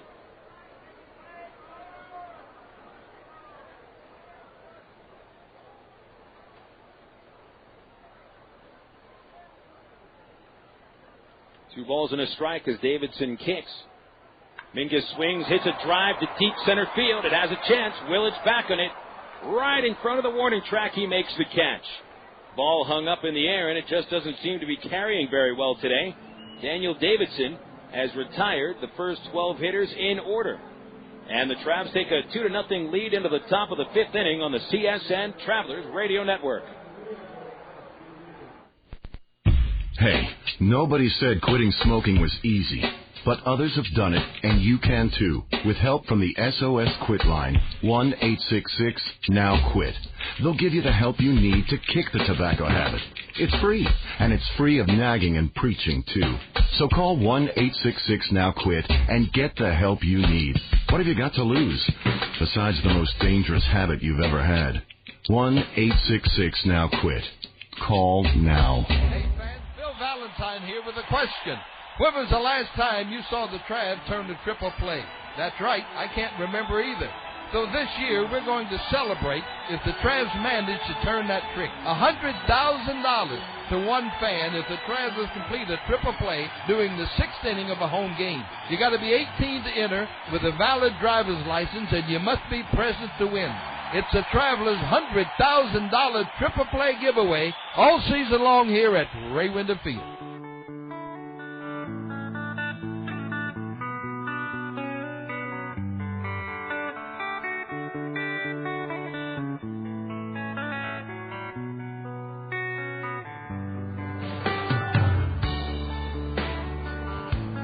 Four innings under control today, and the Travs have a 2-0 lead. They've had a chance to make it more. They have left 3 runners on base today and have had a runner thrown out at the plate. Had the leadoff man reach in each of the first 4 innings, and now Chris Morris leads off the 5th. Jeremy Cook winds up, and Morris bunts the ball right in front of the plate. Robinson Cancel, the catcher, pounces on it, wheels and fires to first, and retires Morris. Not a bad idea, but Morris didn't get the ball far enough away from the plate to force the issue, and so he's out number 1. Morris now 0 for 2. Let's check the Southwest Airlines Texas League scoreboard. See what's going on around here.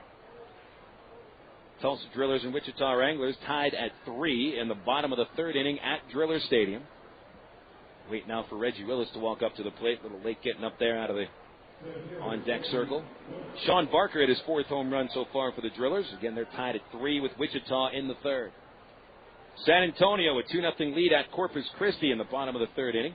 And Midland and Frisco in the top of the 2nd, 2-1, the Rockhounds lead. Here in Springfield, it's 2-0 Arkansas. In the top of the order for the Travs, Reggie Willits takes a strike. Willits is 2 for 2 with a line drive to right field in the 1st inning and an infield single to the first baseman in the 3rd inning. Cook's 0-1 pitch.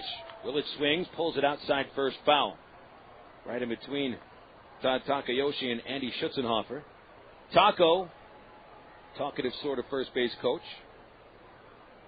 likes to chat it up with whoever's over there at first base during the game. Might be one of the more friendly coaches you'll ever run across. Here's the 0-2 pitch, and Willits looks at a change outside, ball 1. Cook has struck out 1 batter today. That was Napoli in the 4th inning. Usually doesn't strike out many hitters. Willits awaits. Here's the 1-2. Swung on, high fly, left field, back a few steps, Reid Gorecki, and he's got it for the 2nd out. Here's Alberto Callaspo with 2 outs and nobody on base. Cook has settled in now.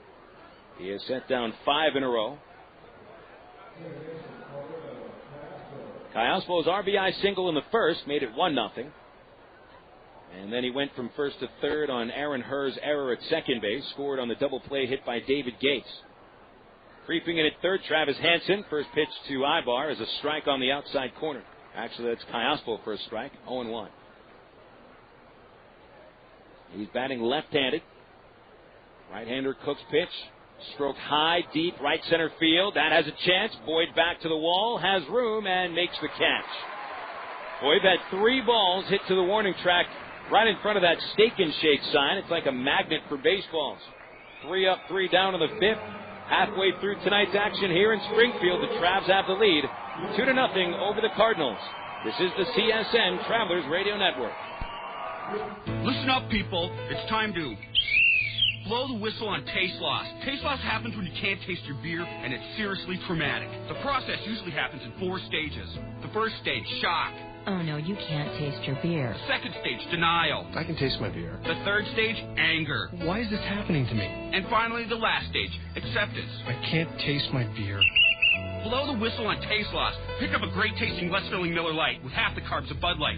Seriously, get the memo. Miller Lite has more taste than Bud Light. Get the facts at PreventTasteLoss.com. Per 12 ounces, Miller Lite has 96 calories, 3.2 grams of carbs, 0.9 grams of protein, and 0 grams of fat. Bud Light has 6.6 grams of carbs. Miller Brewing Company, Milwaukee, Wisconsin. Live responsibly. Today at Hit the Links, Stone Links. Stone Links Golf Course is rated as one of the best public courses in the state. sporting beautiful bent grass greens, plus lush fairways and tees. Stone Lakes has matured over the past 3 years into a true test of golf. Stone Lakes features reasonable greens fees and 18 lake-style holes located 1 mile off I-440 on Faulkner Lake Road. Call 945-0945 for Stone Lakes or visit online at stonelakes.net. Sonic presents a mascot proposal. Hey, Pete. Yeah. I think the extra long cheese coney would be a great mascot. Mm-hmm. You'd be on the sidelines, like, shooting chili out of cannons. Yeah, I don't think people are going to like that. And then it could put mustard in their eyes, like whipping people with himself, like... Most people want mascots to just be, like, friendly. Like, oh, look at the funny extra long cheese coney. I want my mascot shooting chili, whipping people, and throwing mustard in their eyes. Sonic. Nothing goes better with sports.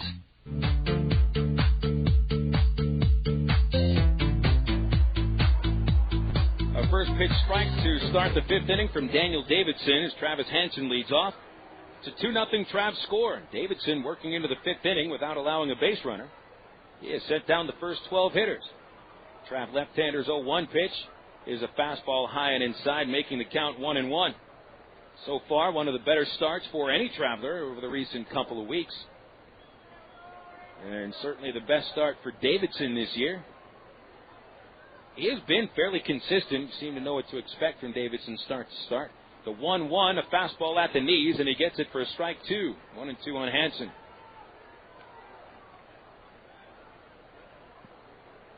Hansen bounced to the mound in the 2nd inning. Now leading off the 5th, the cleanup hitter. 1-2 pitch. Curve just missed the outside corner. Evens it up 2-2.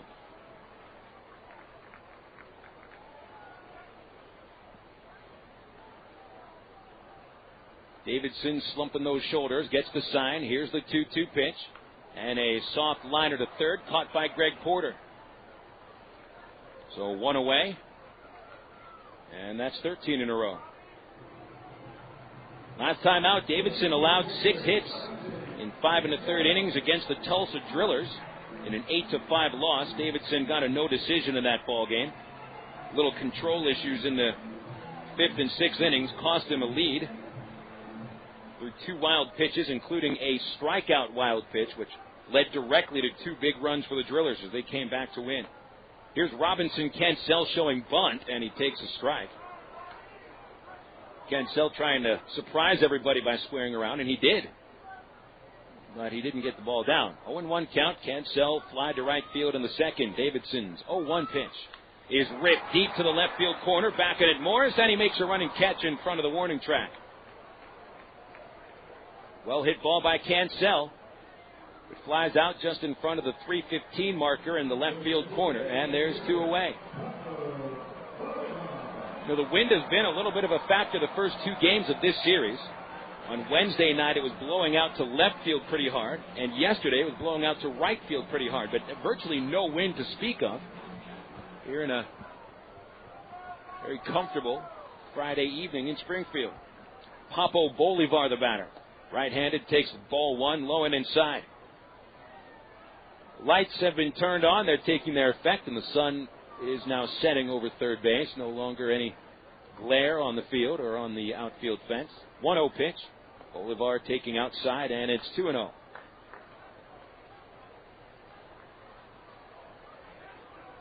Flags fluttering a little bit in towards the first base side of the field as Bolivar goes opposite field with a line drive, base hit.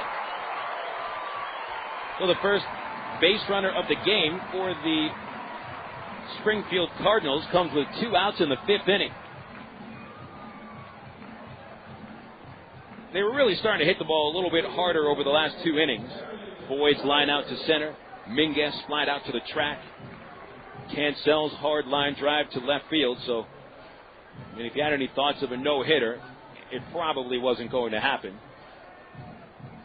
And so that's the first hit of the game for the Cardinals. Here's Aaron Herr. Herr sent a drive to the track and center in the 3rd inning.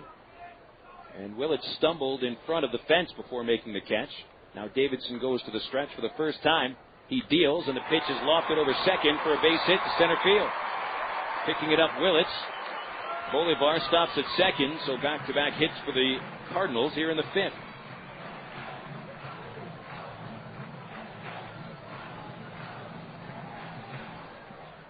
Herr found a pitch on the outside corner. Didn't hit it great, but poked it into the right spot. Dead center field, about 20 feet in front of Willits. And the Cardinals, after having their first 14 batters retired, have had 2 men reach in a row. That'll bring up the 8-hitter, Reid Gorecki. 2-0 lead for the Travs and Daniel Davidson. Those 2 runs came in the first inning, and they've gone scoreless ever since. Gorecki bounced out to the mound in the third. He's hitting right-handed. Pitch is high, ball 1. Gorecki 1 for 4 yesterday and 1 for 5 in the series. Scratched on Wednesday about 5 minutes before first pitch due to a sprained left ankle. It's taken away a little bit of his speed. 1-0 pitch from Davidson. Hangs in there for a strike. Gorecki let it go by. Good pitch to hit. 1-1. Protecting his left ankle, Gorecki has now put a brace on that ankle. It's a black brace going all the way from the top of the ankle down to the heel. There's a changeup from Davidson, and it's low and outside. 2 balls and a strike.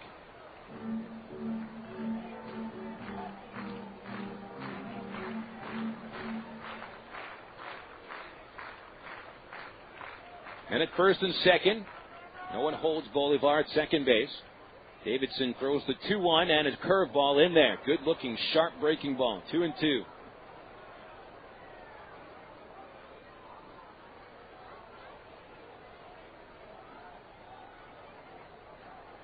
The outfield is straight away, not giving room to either corner. Infield straight away as well. Here's the 2-2 pitch, and it is low. He went to the changeup. Davidson works a full count against Reid Gorecki. On deck, the number 9 batter, Milko Jaramillo.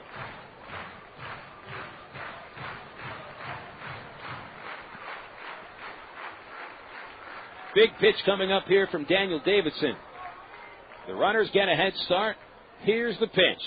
Curveball bounced on the third base side. Shortstop Aybar makes a crossbody throw, and it is not in time. It is dropped by Elward. Here comes the runner from third. He scores. And the Cardinals catch a break here in the 5th. Bolivar went to third on that ground ball deep to short. Aybar picked it up backhanded, threw across his body. He threw it in the dirt. Elward had a chance to scoop it up, but instead it kicked off his glove and went behind him. And Bolivar scores on the play. The tying run ends up at third, so the Travs lead is 2-1. And an error has been charged to Erick Aybar, his second error in as many games.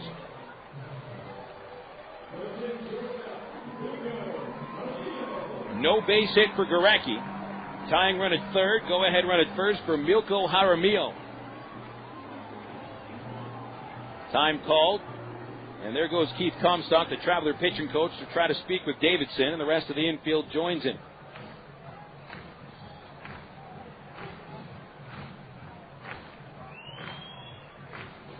Well, Davidson had retired the first 14 hitters, had 2 outs here in the 5th inning when Bolivar stroked a clean single to right. Then Herr drove one up the middle for a base hit. Gorecki's ground ball wasn't really hit very well. It was not a routine ground ball. Aybar had to go about 3 steps into the hole. Threw it off balance, and Elward has scooped that ball up quite a few times. He was unable to make that play. The meeting is broken up on the pitcher's mound, and Aybar showing a lot of frustration with his play here. Picks up the rosin bag and throws it down at the back of the pitcher's mound. They go back to their positions. Elward will hold Gorecki on base. Jaramillo is 1 for his last 31. Here's Davidson's delivery. Low and outside, ball 1.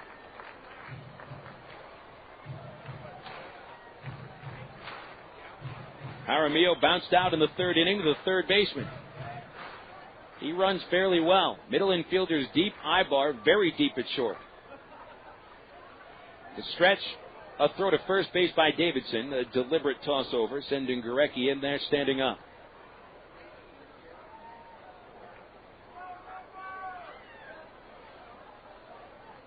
Porter backs off at third base. There's a pretty large gap on the right side of the infield, almost daring Jaramillo to go opposite field.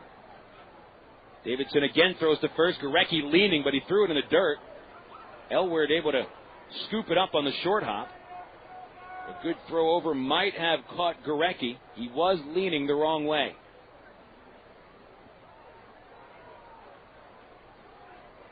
Tough to steal a base on Davidson. He's only allowed one this year. Gorecki might be running, even with that bad ankle. Here's the pitch. Jaramillo swings a grounder over the mound. Picked up by the second baseman, Callaspo, and he forces Gorecki out at second, unassisted. That'll end the fifth. So the Cardinals, after having their first 14 batters set down in order, strike for a run on 2 hits and an error, and they strand a runner at third. We'll take this game into the 6th inning. Travs 2, Cardinals 1. Now these words on CSN from Settle Office Products. When it comes to a full line of office products, the name is Settle Office Products, 4412 MacArthur Drive in North Little Rock. They've been in business on MacArthur Drive for 23 years. They get free delivery anywhere in Central Arkansas. They have office furniture, office supplies, scratch and dent furniture, and they're family owned and operated. Give them a call today at 758-1050 or see them on the website at www.settleofficepro.com. Dreams makes the best reality. And the reality is that the Honda Ridgeline is here at Bale Honda, 13101 Chenal Parkway in Little Rock. It's tough as nails and rugged from top to bottom. The all-new 2006 Honda Ridgeline features a rigid closed-box frame with unit body construction and fully independent suspension for confident handling. The Honda Ridgeline with full features. Come see it today and drive it away tonight at Bale Honda, 13101 Chenal Parkway in Little Rock. Bale Honda, making your life's drive a little bit smoother.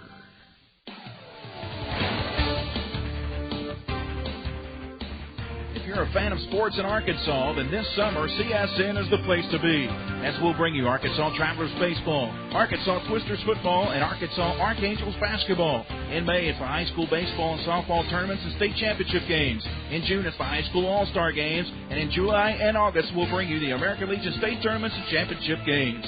Sports action all summer long right here on the Creative Sports Radio Network.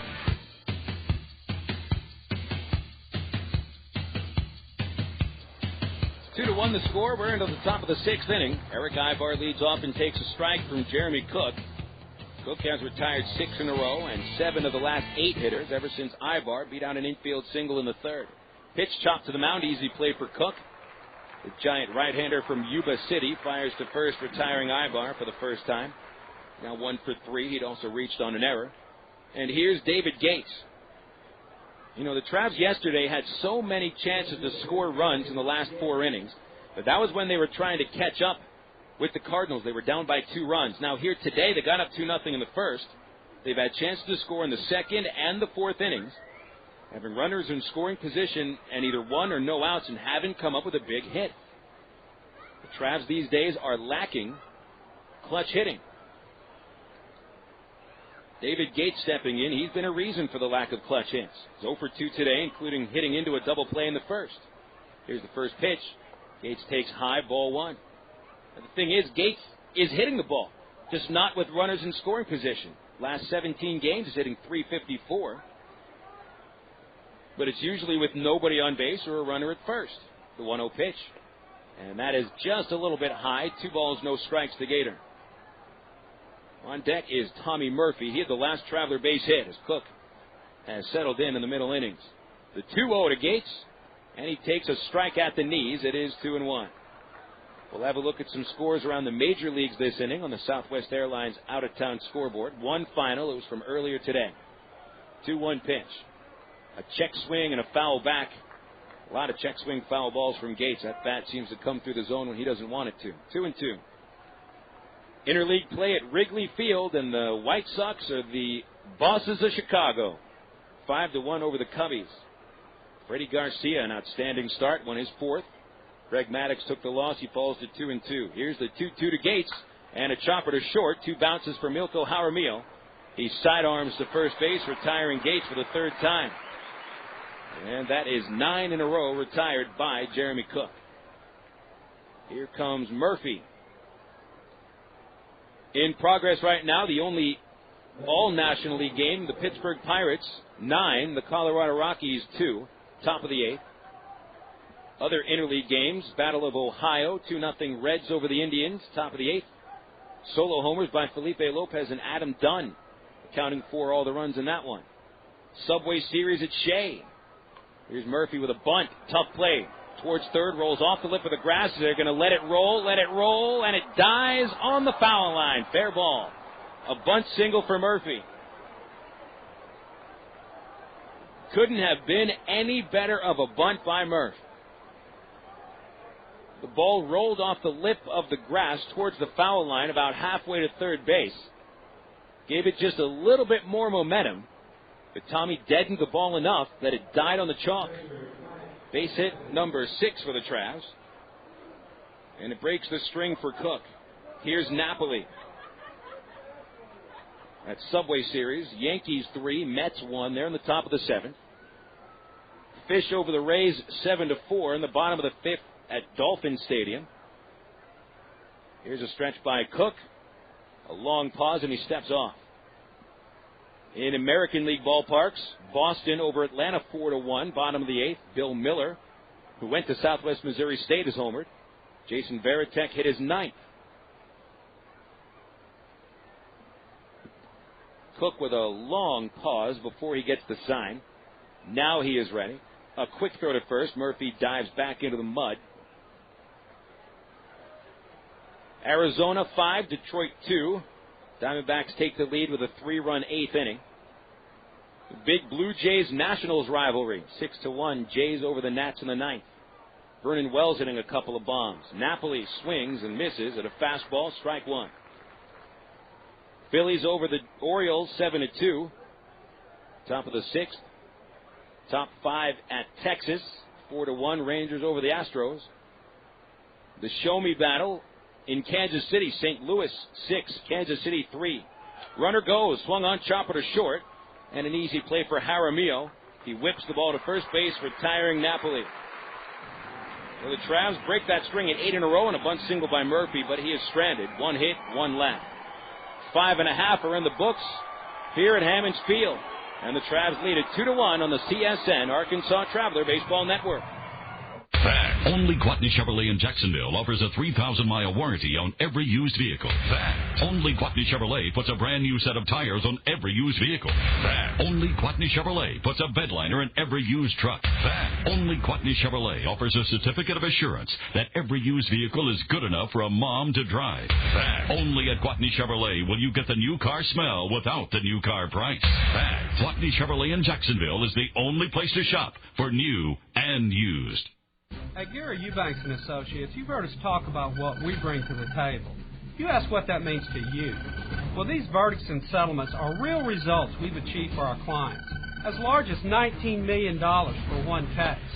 While facts differ and results vary on each case, you should put this experience on your side. Insurance companies notice, and that creates settlements. And remember, at Gary Eubanks & Associates, we'll win your case, or you don't owe us a dime. Ameripride Services is the linen and apparel company to get your team into a professional uniform program. Ameripride features a wide range of high-quality custom programs for the manufacturing industry, hospitality and food service, medical or dental uniforms, and professional and executive wear. Call 664-5575 to schedule a presentation with an Ameripride consultant, also specializing in the finest quality table linens, rental mats, and restroom services. Call 664-5575 for Ameripride. Ameripride, the official garment supplier of the Arkansas Travelers.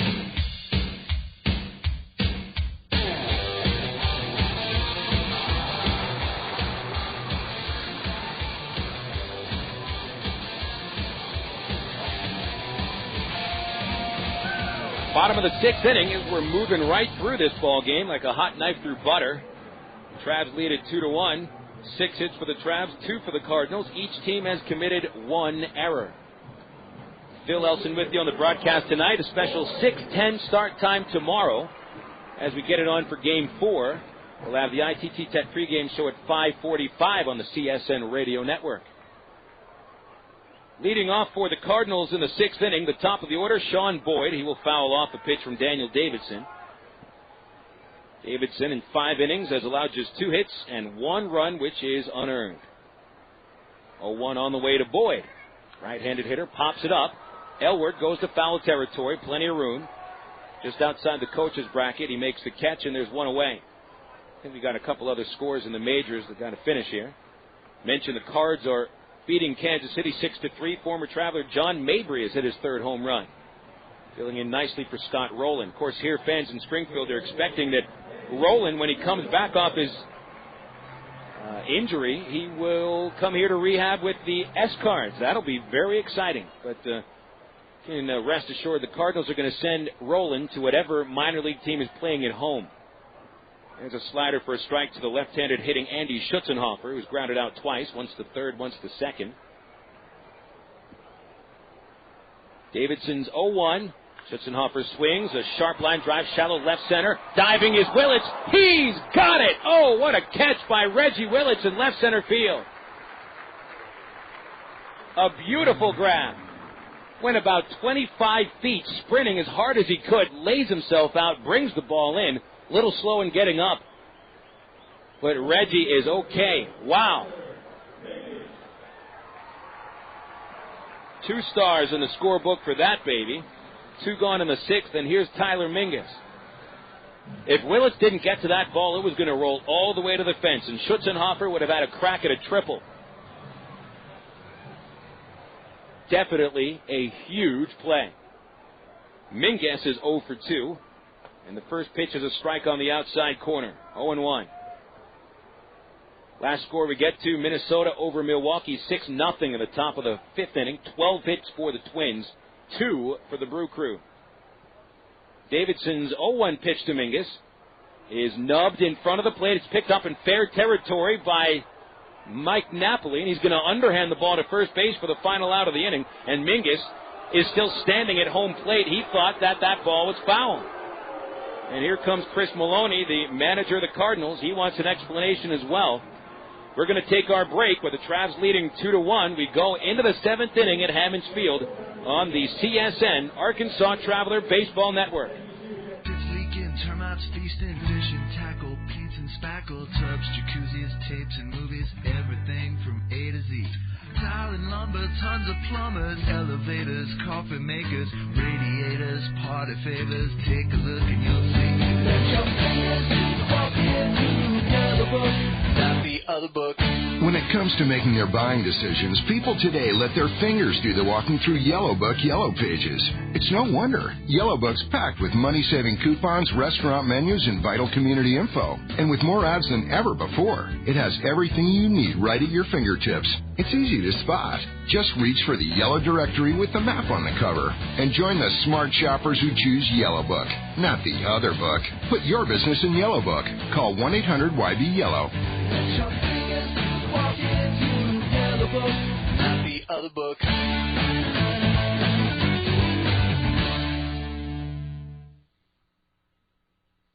Time for a reintroduction to one of your close friends. A friend who supported you through many a spring or summer night over the years, and you never have to go searching for him. He's always in the same spot along the third base line. Baseball fans, reintroducing the Ray Winder Field Bleachers.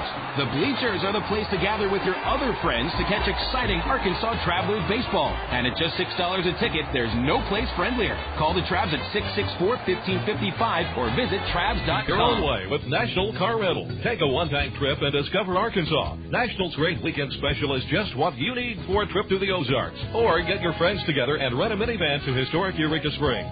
National offers a wide choice of sizes and styles, from luxury cars to vans and sport utility vehicles. Unlimited mileage rates are available. National Car Rental has 2 convenient locations, Little Rock Airport and North Little Rock at 3919 Park Avenue. See National Car Rental's ad in the Yellow Pages. Go your own way with National Car Rental.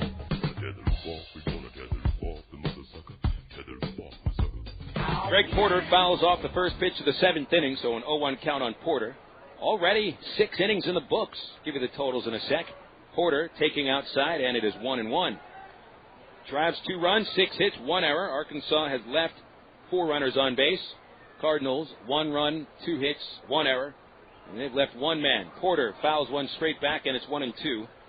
Jeremy Cook gave up 2 runs in the first inning and hasn't given up a run since, although the Travs have had 2 men make it to third base and 1 runner thrown out at the plate. Porter is 0 for 2.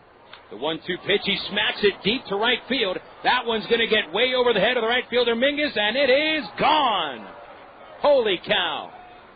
A leadoff homer for Greg Porter, a moonshot bouncing away from the practice facility in right field. And it's 3-1 Arkansas on Porter's second homer of the year.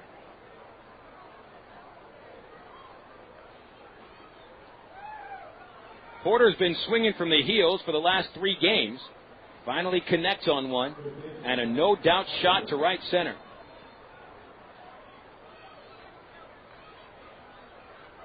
It's the Travs' 8th home run of this series. Second of the year for Porter, and now Mike Elward swings and misses at a fastball, strike one.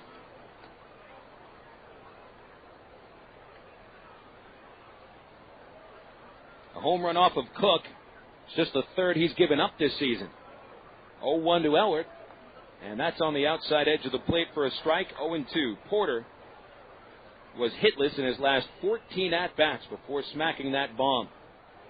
Elward 0 for 2 today. 0-2 pitch, strikes out swinging, and he's 0 for 3. Second strikeout for Cook. Brings up the 9-hitter Chris Morris. A little action in the Springfield bullpen. Right-hander warming up. It is Josh Axelson. We haven't seen him in this series. Trav's bullpen is quiet as Daniel Davidson will pitch into the 7th inning for the first time this year. 3-1, Trav's in front. Morris is 0 for 2. Third baseman creeps in, and he punches a single between first and second. So Morris tried to bunt his way on last time. Strokes a clean single to right field, and the Travs have their 8th base hit. They had 3 hits in the first 3 innings. 2 hits in the 4th through the 6th. One of them a bunt single by Murphy. And now 2 hits here in the 7th, neither of them cheap. Porter's homer, Morris's single. To the top of the order we go, and here's Reggie Willits. Trav fans, don't forget about our only free ticket night of the season.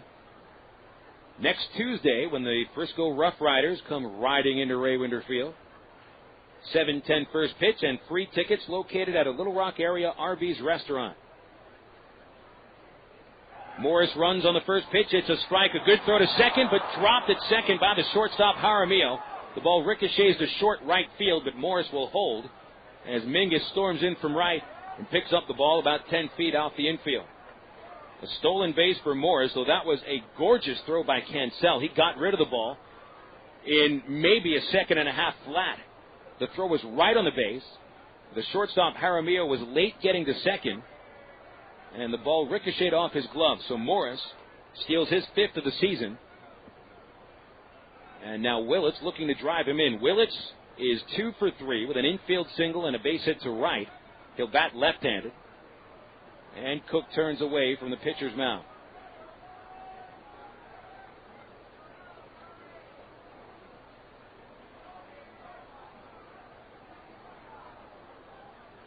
Trav's biggest lead, 2 runs today, looking to make it a 3-run cushion. Cook to the plate, and the count and the pitch is low. 1 ball, 1 strike to Willits.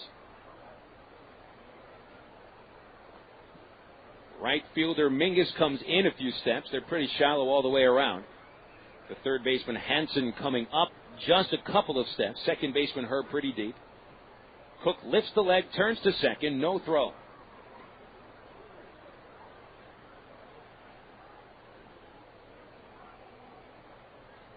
Willits stays in the box. Pitcher ready. Cook deals low, ball 2. With a fastball, it's 2-1.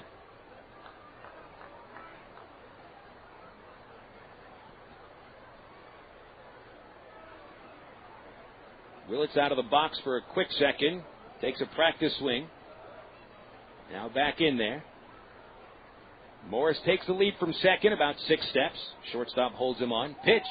In the dirt, bounces away. Morris holds as Cancel picks it up with his bare hand, 2 feet off to the right. 3 balls, 1 strike on Willits with Callaspo on deck.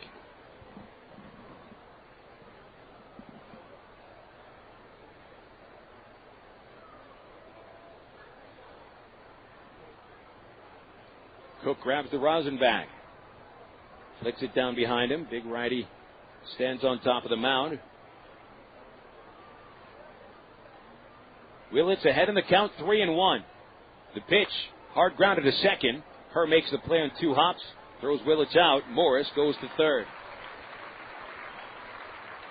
2 outs and an RBI chance for Alberto Callaspo.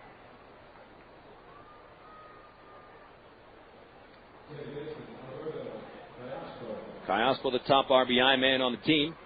32 on the year and already an infield single, an RBI today, coming in the first inning with a base hit to right.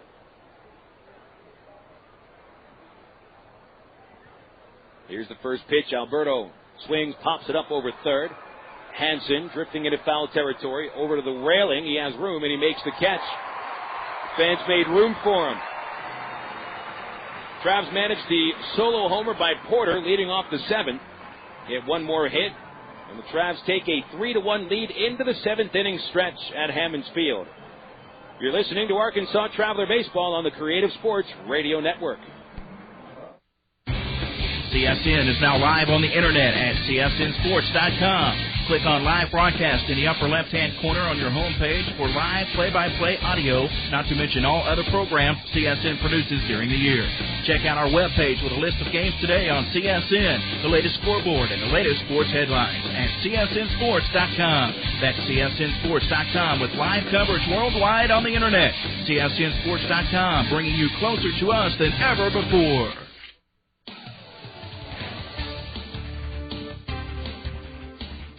A fan of sports in Arkansas, then this summer CSN is the place to be, as we'll bring you Arkansas Travelers baseball, Arkansas Twisters football, and Arkansas Archangels basketball. In May, it's the high school baseball and softball tournaments and state championship games. In June, it's the high school all-star games, and in July and August, we'll bring you the American Legion state tournaments and championship games.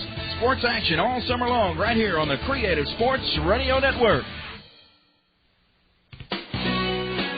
Why do people statewide across the state of Arkansas like CSN? Here's Gary Coates, general manager and owner of affiliate KBJT in Fordyce.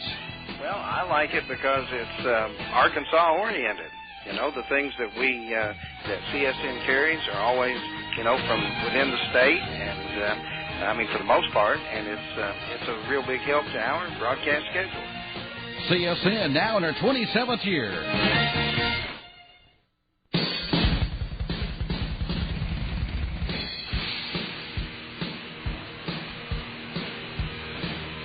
Bottom of the 7th inning, Travis Hansen leads off, and here's Daniel Davidson back to work with a fastball low to start the inning. 3-1 lead for Davidson and the boys from Little Rock.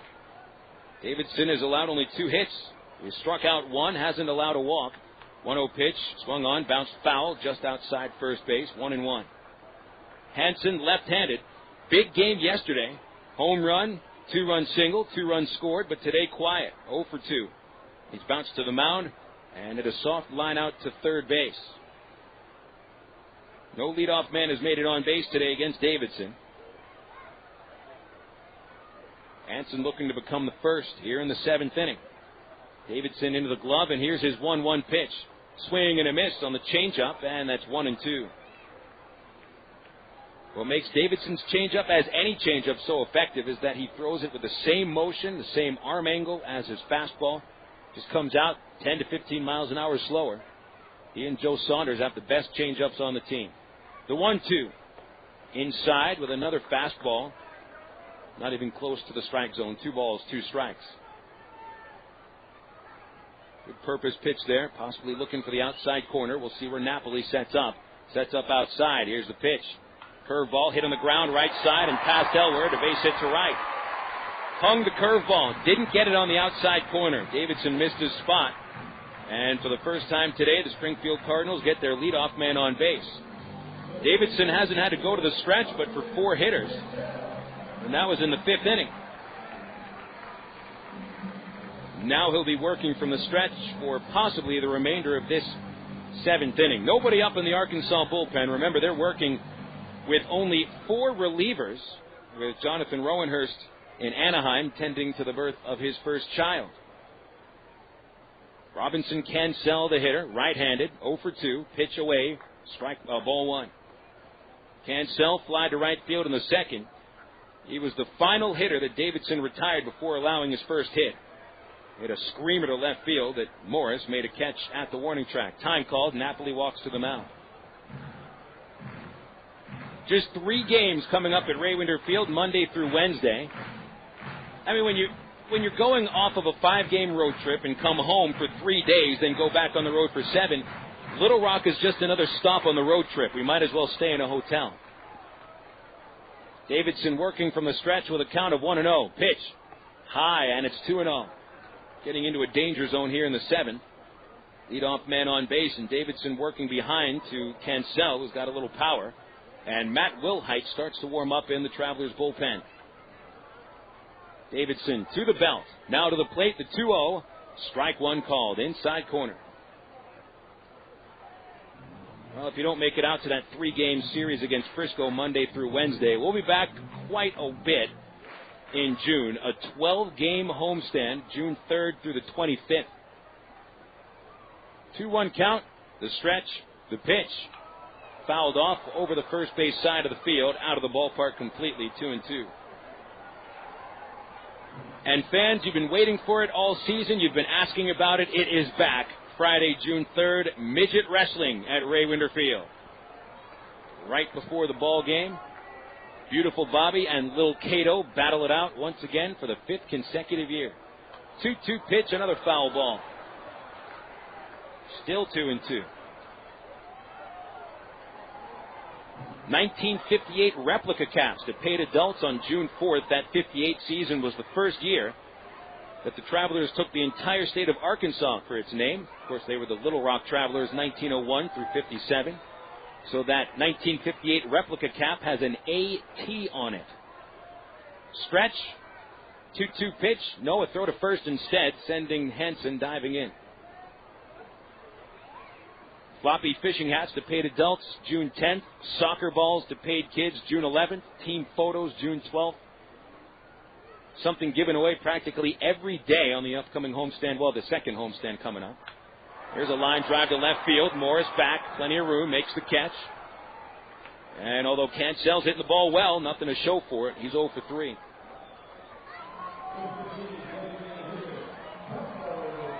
Here comes Papo Bolivar.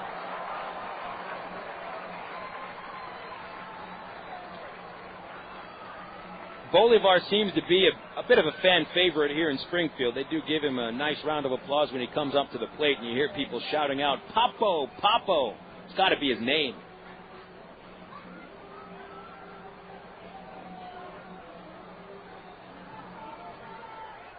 Papo steps in, 1 for 2 today. Had the first base hit of the game for the Cardinals with a 2-out single in the 5th. He represents the tying run. Davidson will throw to first base again to check on Hansen. Hansen 1 for 2 in stolen base attempts. Cardinals, not too much of a running ball club.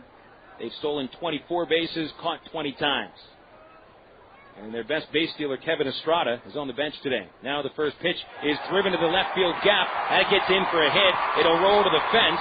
There goes Hansen to third, and they will wave him home. Aybar will hold on to the cutoff, and it is a run-scoring double for Papo Bolivar.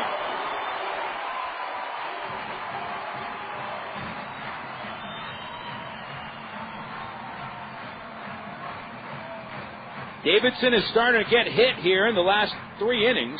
Even the outs are being hit hard. Tom Gamboa trying to get a few more outs out of him, but I think this is going to be it for Daniel. Gamby steps out of the dugout. He's looking into the left field bullpen. He's got Wilhite warming up. And he's going to go to his right-handed submariner with the tying run on base. That's probably a good move. So Davidson retired 14 in a row and then gives up 4 hits from the 5th, 6th, and 7th innings. He goes 6 1/3 innings overall. Pretty good start by Davidson. The Travs needed him to get into the 7th, and he does that. Wilhite comes on out of the bullpen, so we'll give you 60 seconds for this pitching change. With the score, Arkansas 3 and Springfield 2. This is the Creative Sports Radio Network.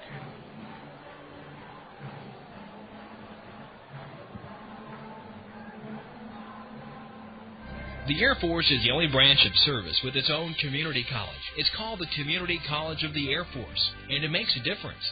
You see, in the Air Force, you earn college credit for learning your job. You can earn an associate's degree in one of 66 career fields. Your job experience goes farther in the Air Force. For more information, call 1-800-423-USAF or log on at airforce.com. Cross into the blue with the U.S. Air Force. No one comes close. It was a cool night for the Traveler opener against Shreveport in 1981. Temperature at game time was 50 degrees. Shreveport scored in the first off Traveler right-hander Jerry Johnson. 1-0 Shreveport at the end of one. But the Travelers battled back on a clutch two-out base hit by center fielder Gotai Mills. Arkansas led 4-2 in the bottom half of the fifth inning as Trav third baseman Donnie Moore came to the plate with two out in the bottom of the fifth. Let's now flash back to 1981. Describe the CSN's Gary Hogan. Wind up.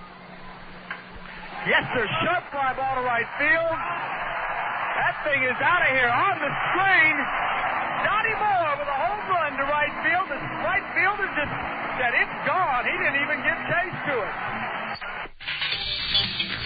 On the screen, about 2 rows up on the screen. Could have been out on Wilbur Mills if the screen hadn't been there. And I mean a ways out. That was all the runs Jerry Johnson needed as the Travelers won on opening day 6-2 over Shreveport, April the 10th, 1981. And that's tonight's American Gold and Silver Traveler Flashback.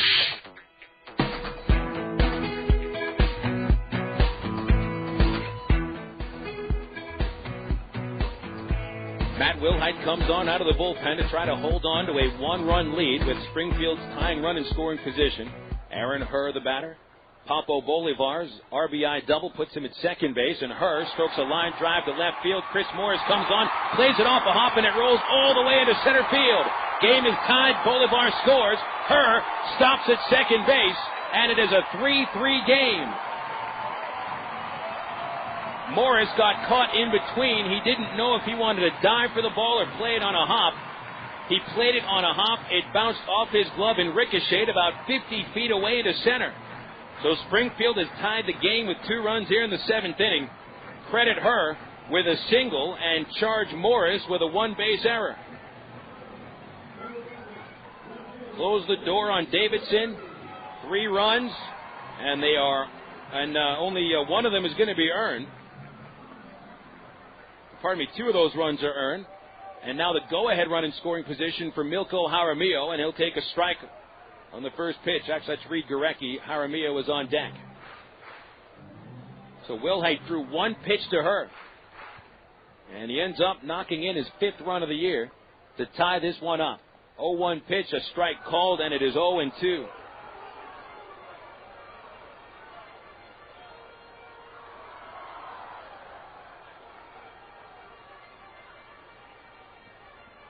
Wilhite in his 17th appearance, 1-0 record, 0.47 ERA.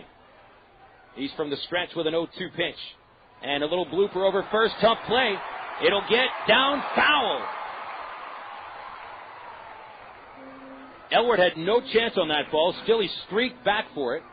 The ball sliced a little bit towards foul territory and bounced on the other side of the foul line by 1.5 feet. 0-2 on Gorecki. He is 0 for 2. A grounder back to the mound and reached on the error by Aybar in the 5th inning, which equaled the only run that Springfield scored in the first 6 innings. We've got 3 hits and 2 runs here in the 7th.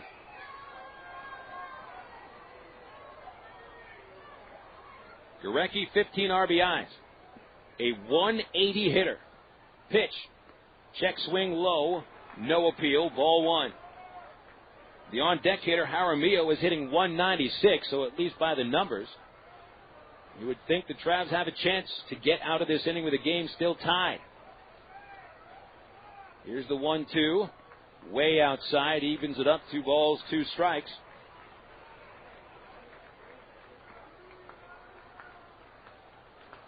Davidson gets a no decision. The runner at second, Herr, is Wilhite's responsibility. Here's the stretch on the 2-2. Inside. Makes it a full count. From 0-2 to 3-2.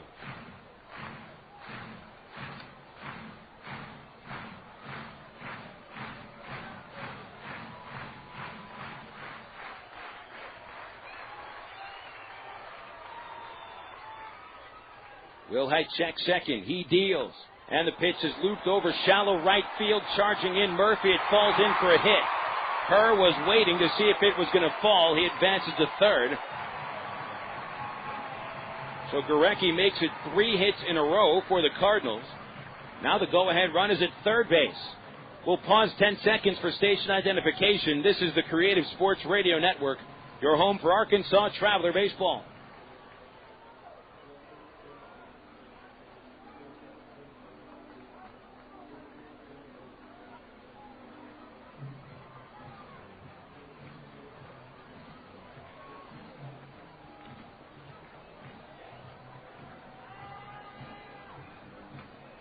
Travs carried a 3-1 lead into the bottom of the 7th inning. It is now tied, and Springfield a fly ball away from taking the lead. It will bring in a pinch hitter for Jaramillo. Kevin Estrada, who is usually the everyday shortstop for this ball club, now comes in to pinch hit.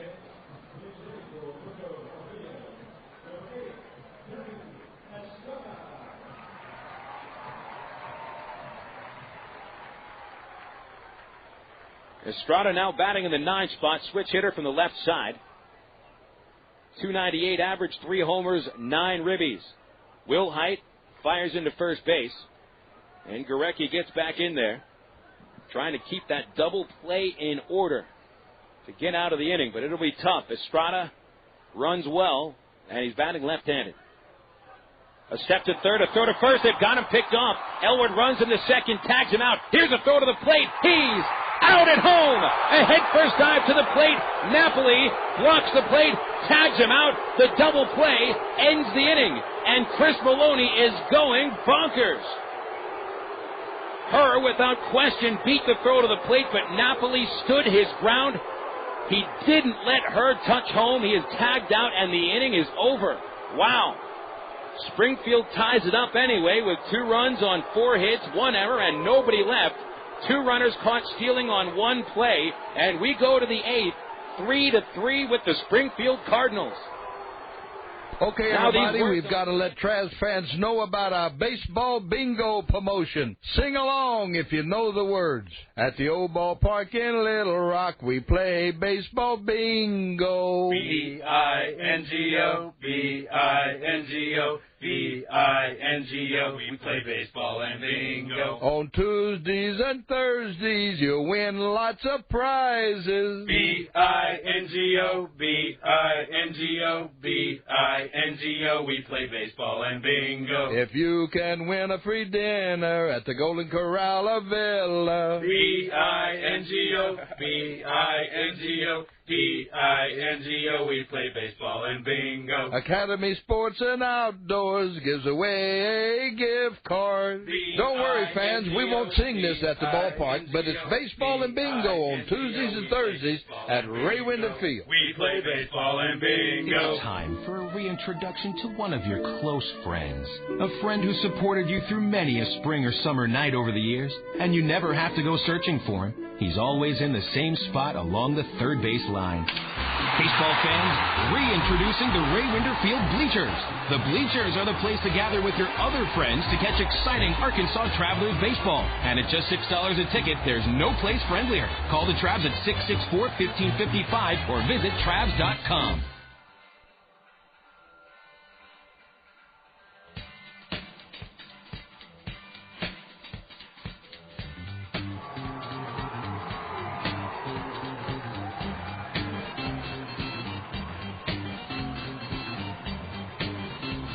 Controversy erupting in the bottom of the 7th inning as the Cardinals thought they had taken the lead on a possible double steal. But Aaron Herr slid right into the left shin guard of Mike Napoli and apparently never touched the plate. He beat the throw. And these Springfield fans are still really, really angry. Estrada stays in the game to play at shortstop. And Aybar leads off the 8th, fouling a pitch down the third base line. 3-3 game. Got time called by the first base umpire. Aaron Banks walks down to the plate to talk with Todd Waters, the crew chief. They're pointing out towards center field. And now Waters is walking to the third base umpire, Brandon Kinney. What are they talking about? They're pointing out to right field.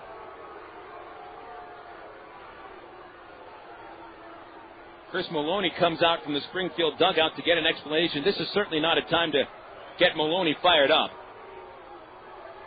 They are pointing out to right center and center field, and I'm not exactly sure what it is they're pointing at. Everything seems to be kosher in the outfield. I'm not sure what's going on, but we're back to action with a count of 0-1 on Aybar and a pitch missing outside. 1-1. We're probably going to be hearing boos from the Springfield crowd for the rest of the night. They might have reason to boo. Strike call to Aybar. And it is 1-2. The scoreboard says 1-1. Perhaps that first pitch didn't count. Here's the next pitch. Shows bunt, got it down. Charging in Cook, the pitcher. Will pick it up, will throw, and Aybar is out at first base.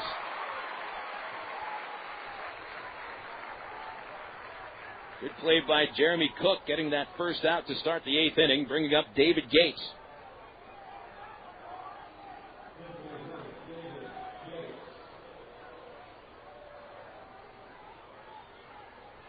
Springfield has the bullpen working. Corey Doyne getting loose. Cook working into the 8th inning. Gave up 2 runs in the first, 1 run in the 7th. And now Gates stands in. He is 0 for 3. He's grounded out 3 times, including a double play. The first pitch he'll take, strike 1.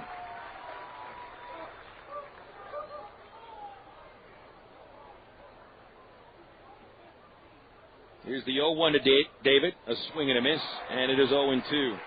Off-speed delivery, good-looking pitch from Jeremy Cook. 2 strikeouts for Cook. 8 hits allowed, 3 runs, 2 earned.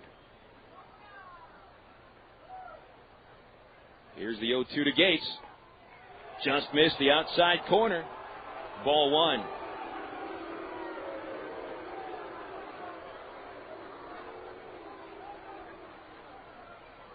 Gator awaits. The pitch hit hard down the left field line, getting down for a base hit. Bouncing towards Gorecki. He picks it up now, fires to the infield. Gates had thoughts of a double, but is settling in with a single. Gates gets his first hit of the night, now 1 for 4. Go ahead run aboard for the 5-hitter Tommy Murphy. A 3-3 game as the Travs had not 1 but 2 2-run leads. Couldn't hold it. Here comes Chris Maloney out of the dugout. Springfield's manager jogs to the pitcher's mound. He's got Doyne in the bullpen warming up. And Maloney is going to chat it up with his pitcher and his catcher. He will leave Cook in the game. Texas League scores. Wichita leads Tulsa 5-3 in the last of the 5th. San Antonio shutting out Corpus Christi 4-0 in the 7th. And Midland leading Frisco 3-2 in the 4th. Here in Springfield, Travs and Cards tied at 3. Tommy Murphy with a line drive to center field, right to Sean Boyd, and he's out number 2. So Murphy very aggressive going after that first pitch, a pea shooter to center, but there's 2 gone.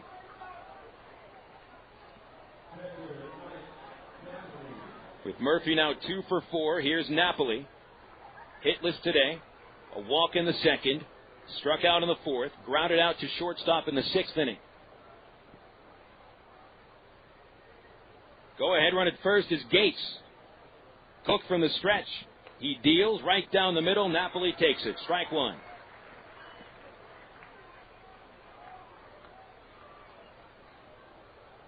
Infield deep. Second baseman Hirsch shaded up the middle. Large hole through the right side of the infield. And the Springfield outfielders also playing deep. They're playing no doubles in the outfield. The stretch, the pitch. And it misses low and outside for a fastball 1-1.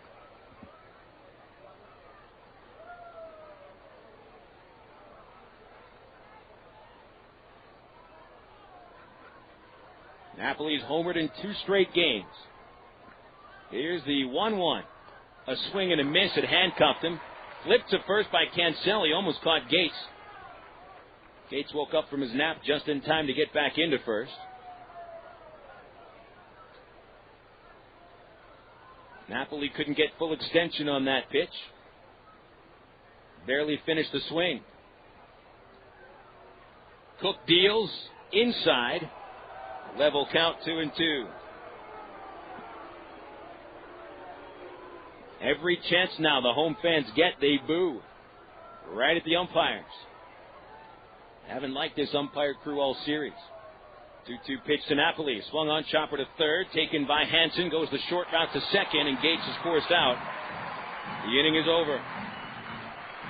No runs for the Travs. One hit, one stranded. And in the bottom of the 8th, we're tied at 3 with Springfield on the CSN Travelers Radio Network.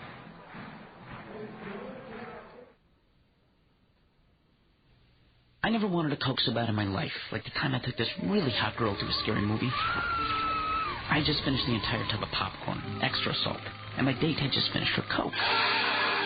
Which she could have offered me some of, considering I did pay for it, but whatever. So, I'm sitting there and my mouth is like a salt lick when she gives me the look, but there's no way I could kiss her. I gotta tell you, I would have done anything to have a Coke at that moment.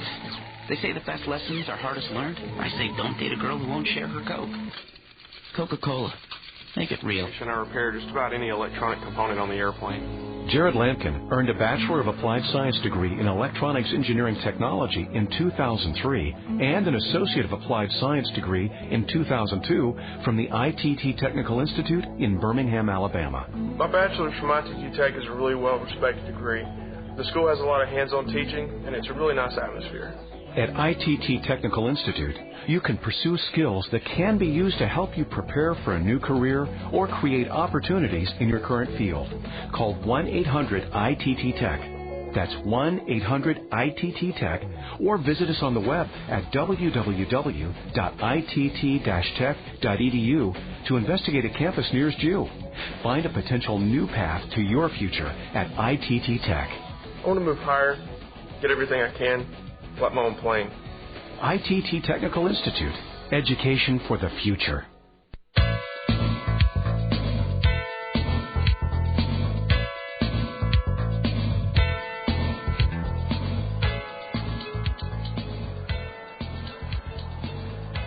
Bottom in the 8th now. In a wild affair at Springfield. It wasn't wild until we got into the 5th inning. Travs had a 2-0 lead. Springfield scored once in the 5th. On 2 hits and an error. Greg Porter led off the 7th for the Travs with a home run. Then Springfield rallied back to tie it in the 7th with 2 runs on 4 hits. They had a very odd double caught stealing to end the 7th. Kevin Estrada was at the plate when that play took place. He now leads off the 8th. Matt Wilhite remains in the game.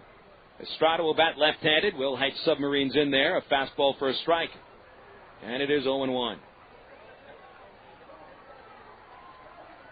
Top of the order next, Boyd and then Schutzenhofer. Action in both bullpens. Wilhite sees time called by Estrada. No problem with the contact lens.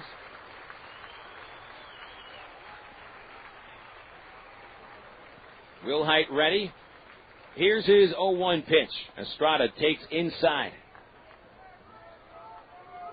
Estrada yesterday, 1 for 4. He is 3 for 8 on the series with a couple runs scored and a double. The 1-1. Swung on. Fly ball, center field, coming in Willits. Now goes back 2 steps and makes the catch. It almost went over his head. Wind is picking up a little bit, blowing straight in. And Reggie might have misjudged the wind a little bit, but he gets the ball for out number 1. In the Traveler bullpen is Aaron Pullen. He just started warming up. Springfield right-hander Josh Kinney is warming up in the home bullpen. He's the closer. Sean Boyd bats, swings and misses at a fastball from Wilhite.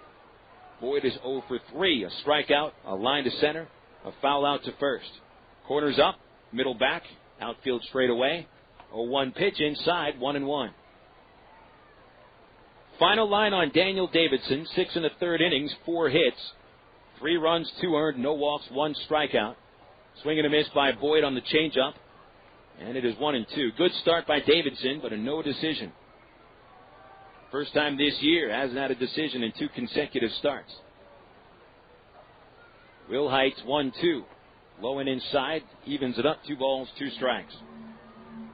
Will Heights' last outing 3 days ago against the Drillers. Walked 1 in 1 scoreless inning, did not allow a hit. 2-2 pitch, swing and a miss, and he strikes out Sean Boyd. 2 gone in the 8th. Bringing up Andy Schutzenhofer.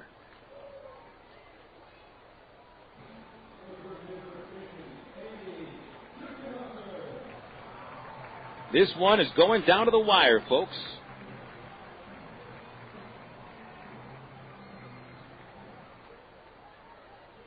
Travs this year have not played a game that has been tied going into the 9th.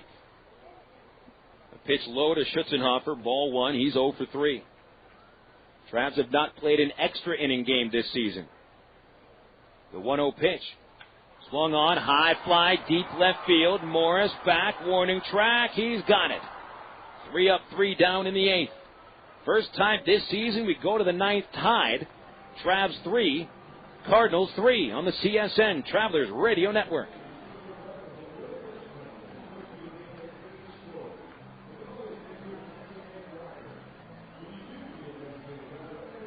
Cracking, chipping paint, drafty houses, then call Royal Windows and Siding right now. They can wrap your home in a blanket of insulation and add the Grand Sierra siding from Alcoa.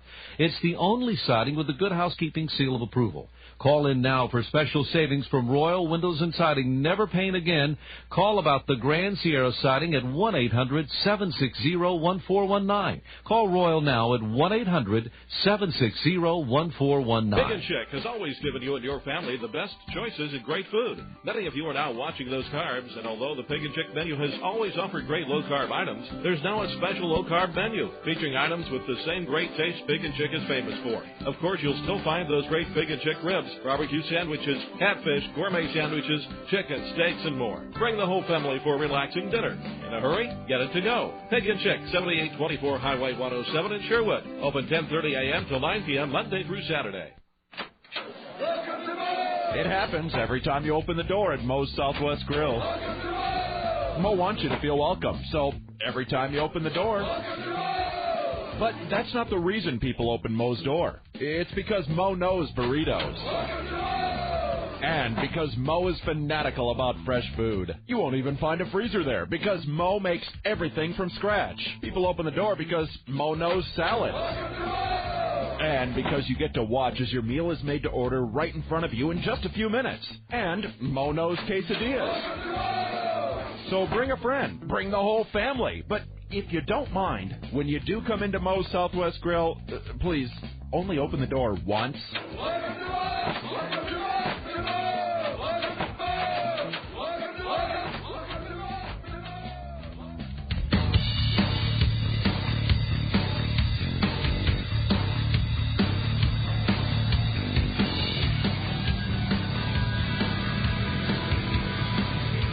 Tied at 3 as we go into the top of the 9th inning in Hammons Field. Springfield makes their first pitching change of the night. Right-hander Josh Kinney comes in to relieve Jeremy Cook. Kinney, who saved yesterday's game, has 10 saves on the year, but certainly not a save situation here. Greg Porter leading off. A check swing on a high fastball. And on the appeal, they say ball 1. Jeremy Cook pitched a fine game. Gets a no decision. He goes 8 innings, allowing 9 hits, 3 runs, 2 earned. Porter homered off him last time up, and here's a foul ball. Dribbling away from third base. It's 1-1 to Porter. Cook walked only 1 batter and struck out only 2. We've only had 3 strikeouts between the teams today. That's all. Everyone's making contact. 1-1. Porter swings. Another foul ball. This one in the air. Over third, out of play. 1-2. Kinney had blown saves in his last 2 tries before yesterday. Pitched an inning and 2/3, striking out 2. But he also walked 2 hitters in the 9th inning and was aided by Erick Aybar's base-running blunder, attempting to get to second base on a fly ball to center. Pitch to Porter, missing high, runs it to 2-2. The outfield shaded towards left. They've given Porter a ton of room into the right field corner, 330 feet away from home plate. The 2-2 pitch. Just missed again. That one outside. Full count. Kinney showing a little displeasure with the strike zone. Just telling by his body language. Here's the stretch and the payoff pitch. Porter swings and misses, and he's out on strikes.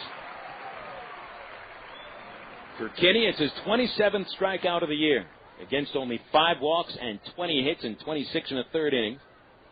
With a 1.37 ERA, Kinney's record 3-1. Tonight, his 20th appearance, which leads all Texas League pitchers. Now it's Mike Elward stepping up. He is 0 for 3. Kinney from the stretch. The pitch is high, ball 1. He's sort of a sweeping right-hander who throws across his body. Gets some sink on the ball and a good slider. A 1-0 pitch to Elward on the way, and he'll take a strike.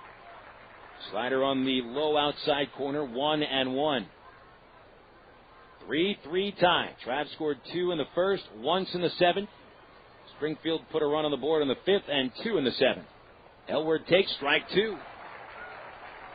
Elward is grounded out to third, fly to right, struck out. And now down in the count, 1-2 to Josh Kinney, one of the more effective relievers in the league.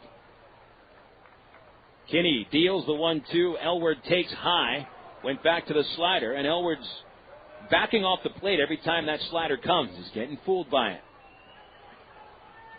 2 balls, 2 strikes. Kinney sets high. Here's the pitch. Elward chops it to the mound. Kinney plays it on 1 bounce. An easy fire to first. And Elward is 0 for 4. He is the second out of the 9th inning. When we get to the bottom of the 9th inning, he'll be walking the gauntlet. 3, 4, and 5 hitters. Mingus, Hansen, Cancel, all with power to end the game.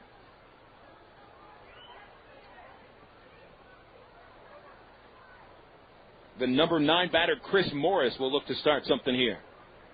1 for 3 with a 7th inning single to right. Stretch pitch. Inside for a ball, 1-0.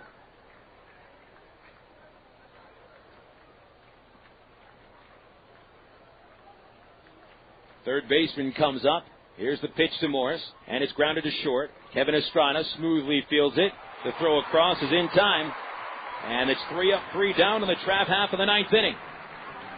1 run will win it for Springfield as we go to the bottom of the 9th, tied at 3 on the CSN Travelers Radio Network. Perfect snack to go. Perfect snack to go. Brewery, can I help you? Hi, I just bought a 6-pack of your beer, and I think there's something missing in it. There's no taste in the beer. There's no taste. I was hoping maybe somebody in shipping could send me flavor. Like, I'm not trying. All I want is flavor. Sure, there's no Is flavor. there like a flavor distribution center in my neighborhood? I'll pick it up. No, there's no center. I'll tell you what. I got some Miller Lights here. That'll do the trick. Thank you very much. Okay. Have a good day. If you're going to choose on taste, choose the light beer that actually tastes like beer. Great tasting, less filling Miller Lite. Miller. Good call. Miller Brewing Company, Milwaukee, Wisconsin. Live responsibly. Family tonight. Whether you're planning a meal before the game or snacks for the game, remember to include milk, cheese, and yogurt in the game plan. 3 servings a day of dairy is the right amount to help keep your body healthy. It's easy. Just look for the 3-a-day logo on your favorite calcium-rich dairy foods at your local retailer. For more information, including recipes and coupons, visit www.3aday.org. Have you had your 3 a day today? The power of cheese. Better choices. Sonic's got them, others don't. Come in today for the spicy taste of Sonic's new Cajun chicken sandwich. A tender grilled chicken breast topped with crisp lettuce, fresh tomatoes, pepper jack cheese, and ranch dressing. Then seasoned with Sonic's savory blackened sauce. It's a little bit of New Orleans flavor served up hot and fast the way only Sonic can do it. But only for a limited time at participating Sonic drive-ins.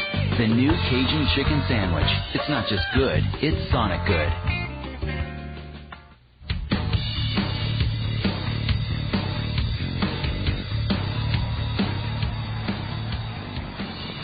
Bottom of the 9th inning, 3-3. Springfield a chance to win here in the 9th with Tyler Mingus, the 3-hitter, leading off against Matt Wilhite. First pitch is on the way, and it is low and inside for a ball. Wilhite pitching in his 3rd inning. Came on in the 7th with 1 out. After giving up hits to the first 2 hitters he's faced, he set down 3 in a row. Mingus 0 for 3, right-handed hitter and a swing and a miss. At a sinker ball, 1-1. Travis Hansen is next up. Cancel after him. These three hitters have combined to hit 17 home runs. Here's the 1-1 from Will Height, and it hits the batter. Even on a check swing, Mingus got hit on his knee at the very front of the knee. And he is hopping down the first base line, favoring his right leg. Now he's starting to high step a little bit to let the blood flow through. He is okay. So the winning run is aboard. This is going to be it for Will Height. Aaron Pullen's been warming up in the bullpen, and Gamboa is going to the right-hander. Has nothing but right-hander, so he has no other choice. And left-handed hitting Hansen is coming up next. Will Height is removed after 1 2/3 innings. And a winning run on base for the Springfield Cardinals. We'll take 60 seconds for this pitching change. Now these words on CSN from Bank of the Ozarks. It's a checking account, right? Right. They're all pretty much the same, right? Wrong. Wrong? Right. Right. There are all the other checking accounts, and then there's Max Yield from Bank of the Ozarks. What's different about Max Yield? You know Bank of the Ozarks. Uh-huh. They are the rate leaders. Oh. They have great rates on loans and pay more on checking and CDs. Okay, they're aggressive. Or maybe they just want your business a little more. But what about Max Yield? You deposit $1,000 or more, and you're going to get a great interest rate. It's that simple. Max Yield. From Bank of the Ozarks. Look at it this way. All the other checking accounts around haven't matured yet. They're like checking accounts in training. Max Yield Checking from Bank of the Ozarks has an MBA and earning its reputation. Like a checking account that's grown up. Oh, I get it. Your money grows up with Max Yield. That's good. Thanks. Max Yield Checking from Bank of the Ozarks. When you're ready for your checking account to grow up. Member FDIC, Equal Housing Lender. Call for current rates.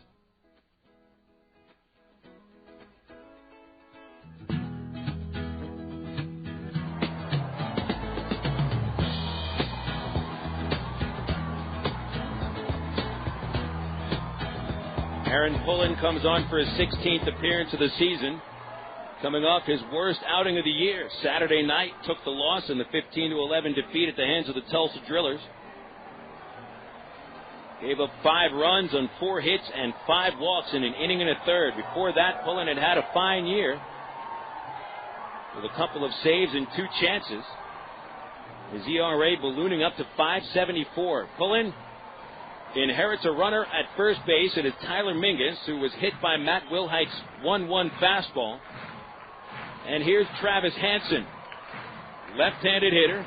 He's 1 for 3, a first-inning single and a run scored. He's also lined to third and hit to the mound. The Trav's 6'3", 200-pound right-hander works from the stretch and throws to first base. Pullen does have a very quick pickoff move. Quite an athletic 24-year-old young man from Midland, Texas. Fields his position well, but a little case of the yips in his last outing. Had trouble throwing strikes. A stretch. The first pitch. Bunted. Foul. A throw to first, and Napoli throws it away. Picked up by Murphy. He will fire from his knees to second, but Mingus is already at second base. Napoli hanging his head behind the plate. He made an aggressive play trying to pick off Mingus at first base. With a left-handed hitter at the plate, Mingus didn't get a good look at Napoli throwing from his knees, but Napoli threw it straight into the dirt. Error charge to Napoli, and now the winning run is in scoring position for Hansen. He was squaring around. He was going to give up his at-bat. And he might as well square around again and try to move the winning run to third base.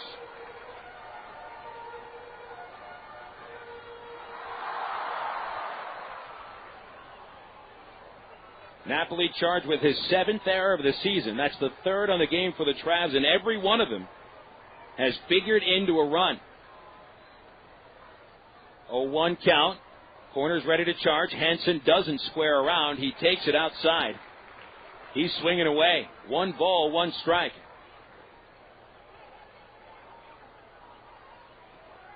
Hansen is 3 for 9 in the series with 3 RBIs all yesterday. Here's the 1-1, and very high from Pullen, 2-1. Aybar comes over from short to speak with Pullen on the mound. Figure out how to hold on the winning run. Mingus at second.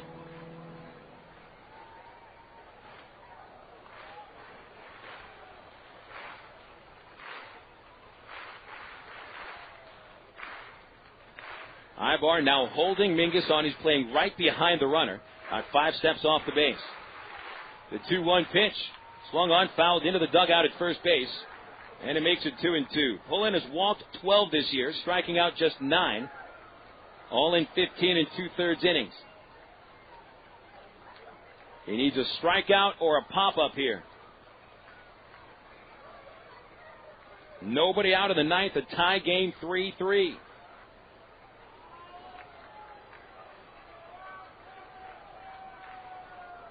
Pullen sets.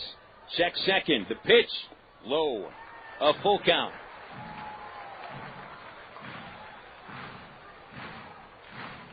Springfield came back in the 7th with 2 runs. They thought they had the go-ahead run scored, but Aaron Herr was called out at home on a caught stealing. Now Pullen's 3-2 is popped out of play on the third base side. Porter gave chase but notices that gets into the Redbird roost. Count remains full.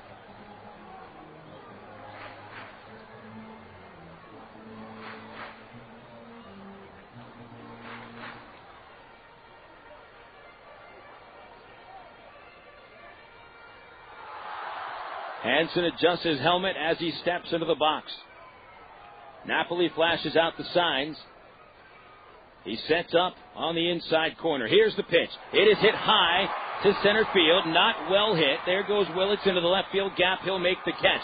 Tagging from second and holding now is Mingus as the throw comes to Aybar. That is out number 1.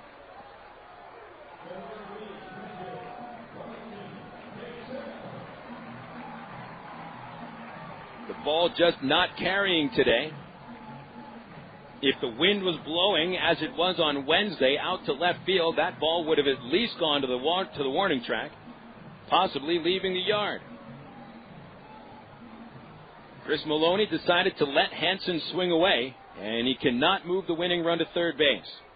Robinson can't sell the hitter, and the Travs are going to issue an intentional walk.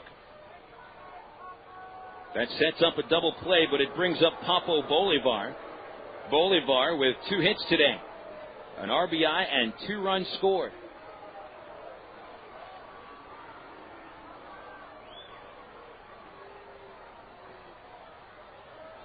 Pullen carefully throws the third pitch way outside, dropped by Napoli. Runner goes to third. Oh my goodness!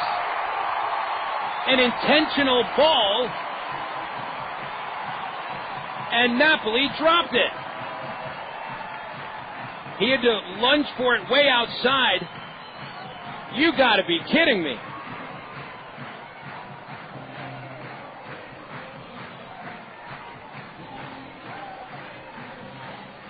It wasn't too far outside. He should have been able to catch it. Charge of pass ball to Napoli. Now Pullen's 4th intentional ball. He almost overthrew Napoli. Settle down a little bit here.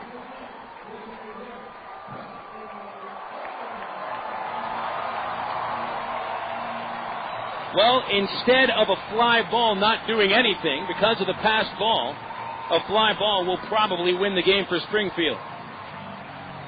In this inning alone, there hasn't been a single hit. Will Height hit Mingus with a pitch. Napoli trying to throw behind the runner at first base, threw it into right field on a pickoff attempt. The passed ball puts the winning run to third. The Travs have literally handed this game on a silver platter to Springfield. All they have to do is hit a fly ball. Bolivar is now going to be intentionally walked.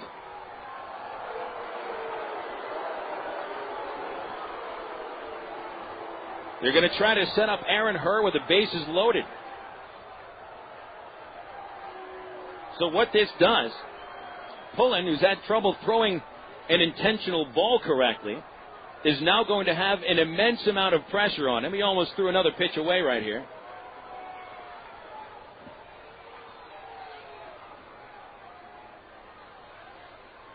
Springfield has a chance to win this game without a hit in the 9th inning. There goes the intentional walk. Cancel to second, Bolivar to first. Force out on every base. Callaspo and Aybar come on top of the mound to speak with Pullen. And they look into the dugout. Keith Comstock steps out, and he's going to go talk with Pullen as well.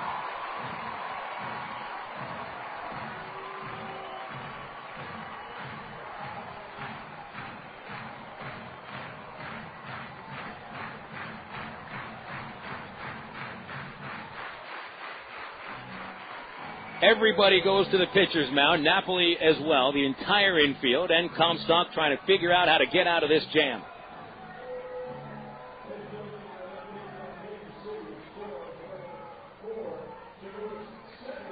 It's going to be Aaron Herr will try to win the game.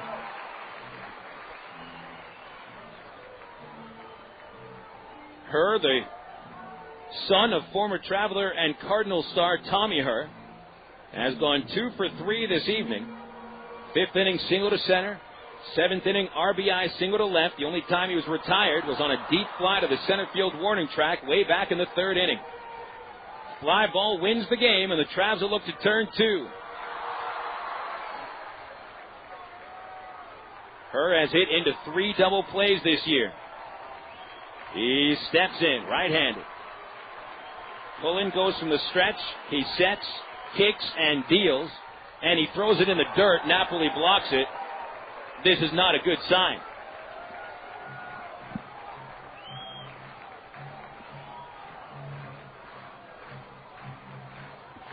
Pullen had to throw 4 balls to the last 2 hitters intentionally, and now he needs to bear down and throw strikes. Sometimes that's difficult. A step to third instead of fake throw to second. Pullen trying to catch someone off guard. That runner at second doesn't mean anything, and he knows it. Right here, forget about the base runners. Focus on the hitter. 1 ball, no strikes. Pullen sets. The pitch. Line drive, left field, base hit. Cardinals win.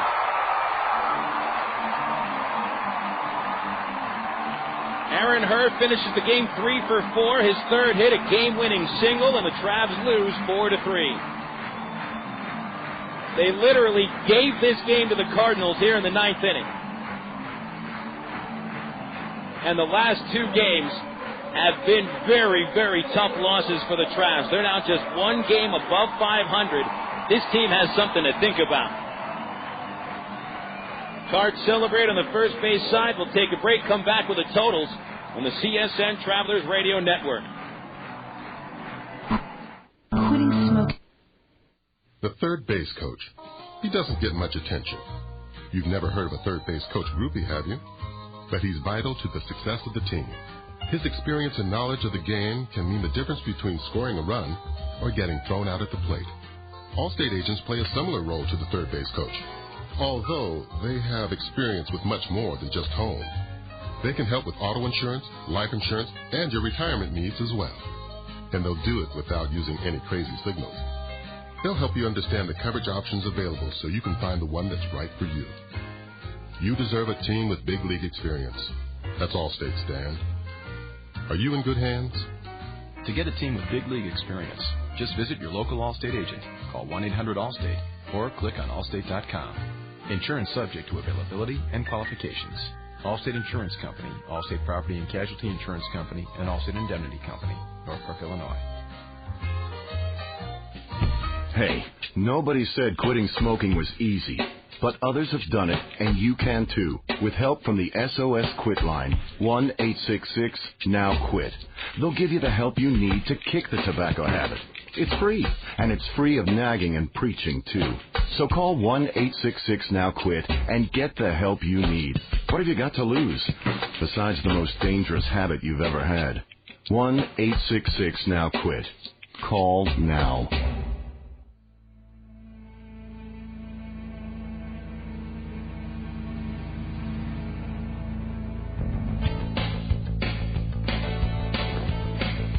Fireworks going off here on a Friday night in Springfield, Missouri. The Cardinals winners by a 4-3 final score. Here are the unofficial final totals. Travelers scored 3 runs on 9 hits with 3 errors and 6 runners left. Cardinals 4 runs, 7 hits, 1 error, 4 runners left. Winning pitcher Josh Kinney is 4-1. He's got a save and a win in the last 2 games. Matt Wilhite takes the loss. He falls to 1-1. Paid attendance 7,749. They see the Travs drop to 1 game above 500 at 21-20 now. And to go a little deeper, remember when the Travs won 9 of their first 10 ball games? Well, that start is history. They're now gone 7-12 ever since. Cardinals go to 19-22, and they've won the last 2 games against the Travs, coming from behind in each of them. Got the Allstate Insurance postgame report coming up next on the Creative Sports Radio Network.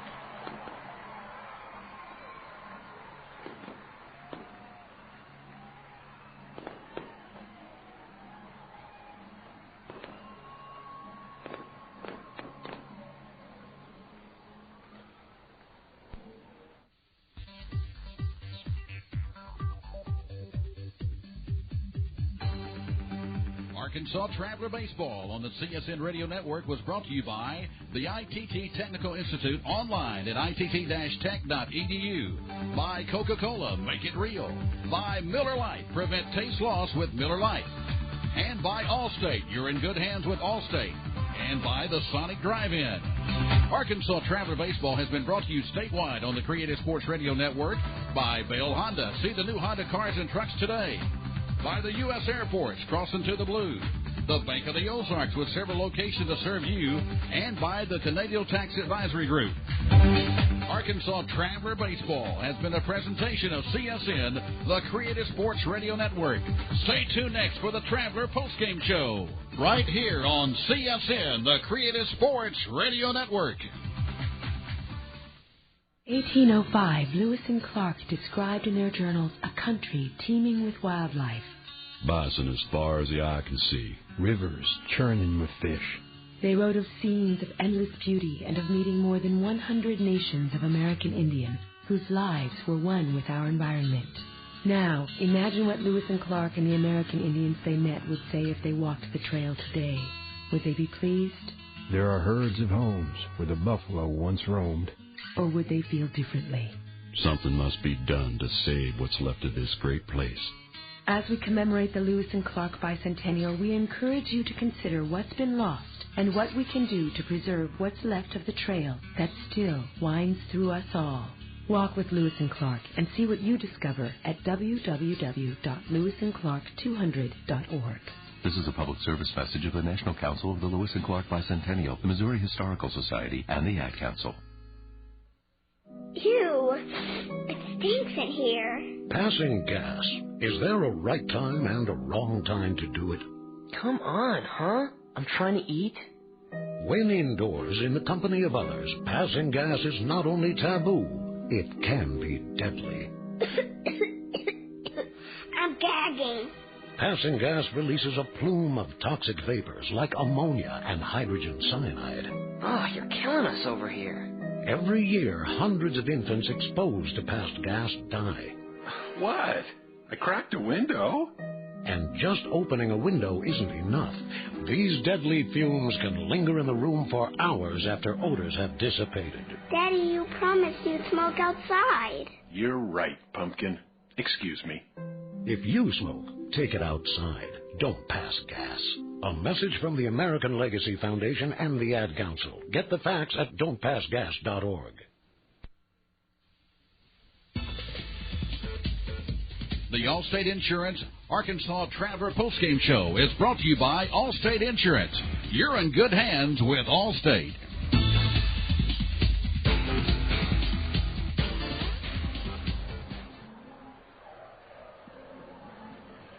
Tough loss for the Travs, 4-3 to the Springfield Cardinals. Let's get to the Travs postgame report brought to you by Allstate Insurance.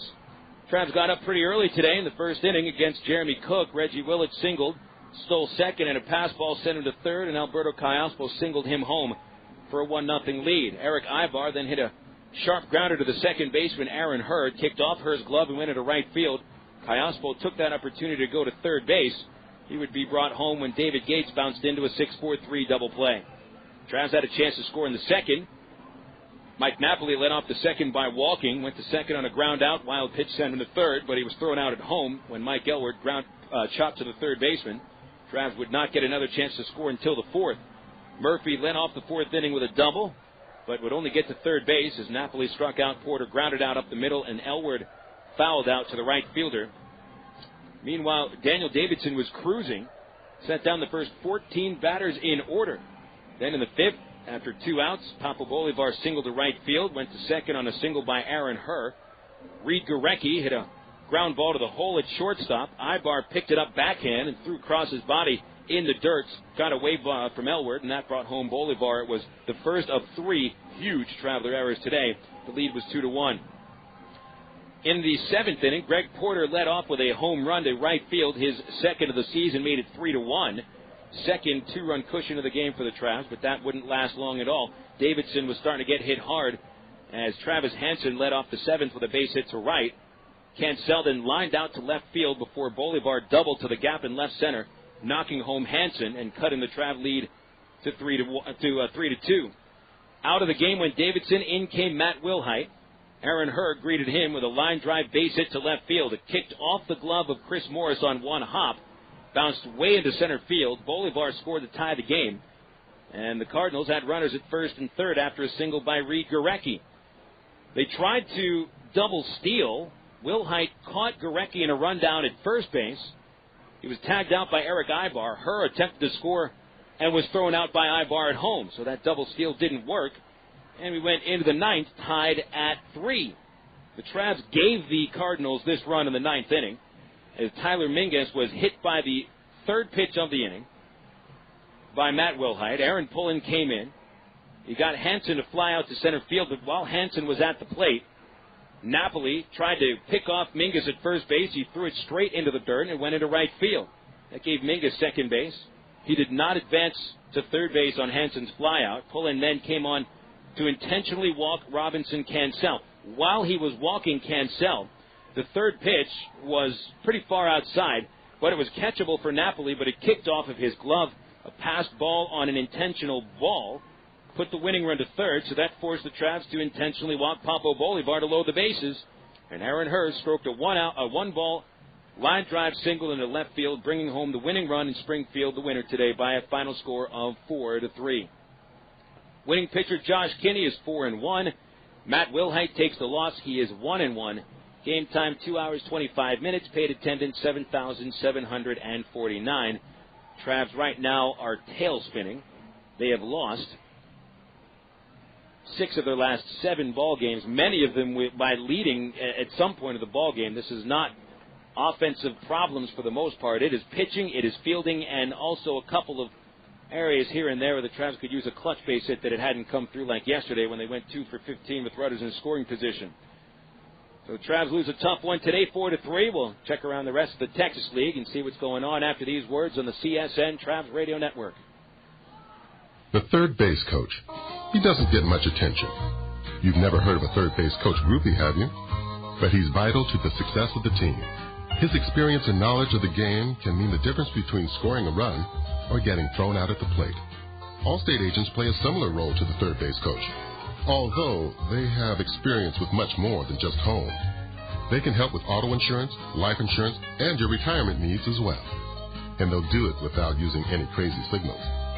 They'll help you understand the coverage options available so you can find the one that's right for you. You deserve a team with big league experience. That's Allstate, Stan. Are you in good hands? To get a team with big league experience, just visit your local Allstate agent, call 1-800-ALLSTATE, or click on allstate.com. Insurance subject to availability and qualifications. Allstate Insurance Company, Allstate Property and Casualty Insurance Company, and Allstate Indemnity Company, Northbrook, Illinois. Better choices. Sonic's got them, others don't. Come in today for the spicy taste of Sonic's new Cajun chicken sandwich. A tender grilled chicken breast topped with crisp lettuce, fresh tomatoes, pepper jack cheese, and ranch dressing. Then seasoned with Sonic's savory blackened sauce. It's a little bit of New Orleans flavor served up hot and fast the way only Sonic can do it. But only for a limited time at participating Sonic drive-ins. The new Cajun chicken sandwich. It's not just good, it's Sonic good. Hi, can I help you? Hi. I just bought a six-pack of your beer, and I think there's something missing in it. There's no taste in the beer. There's no taste. I was hoping maybe somebody in shipping could send me flavor. Like, I'm not trying. All I want is flavor. Sure, there's no Is flavor. there like a flavor distribution center in my neighborhood? I'll pick it up. No, there's no center. I'll tell you what. I got some Miller Lights here. That'll do the trick. Thank you very much. Okay. Have a good day. If you're going to choose on taste, choose the light beer that actually tastes like beer. Great tasting, less filling Miller Lite. Miller. Good call. Miller Brewing Company, Milwaukee, Wisconsin. Live responsibly.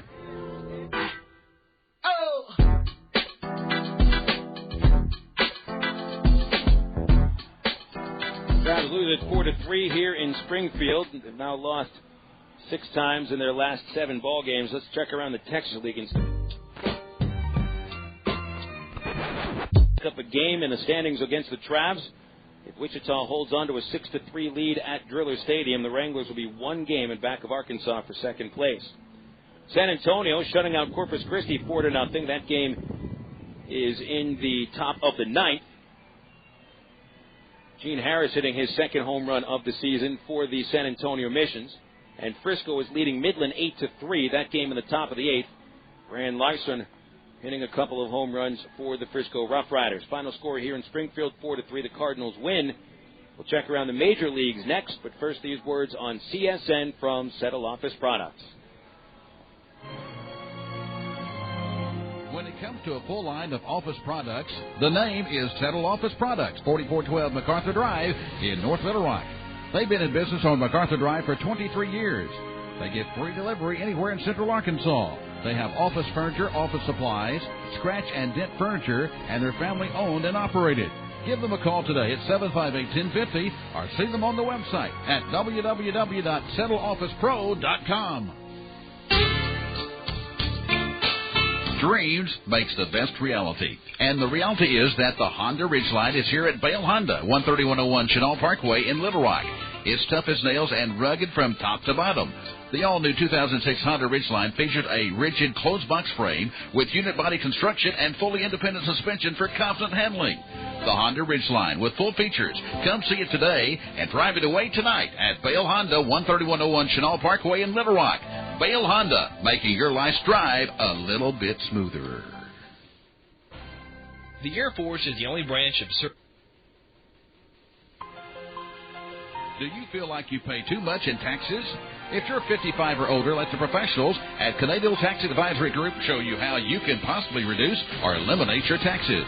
Ask about our complimentary tax analysis service. Call today for an appointment at 1-800-550-1759. That's 1-800-550-1759. Our office is located at 102 Country Club Parkway, Suite B in Maumelle. The Canadian Tax Advisory Group, where we can help you save on your taxes. Why do people statewide across the state of Arkansas like CSN? Here's Gary Coates, General Manager and owner of affiliate KBJT in Fordyce. Well, I like it because it's Arkansas-oriented. You know, the things that that CSN carries are always, from within the state, and for the most part, and it's a real big help to our broadcast schedule. CSN now in her 27th year.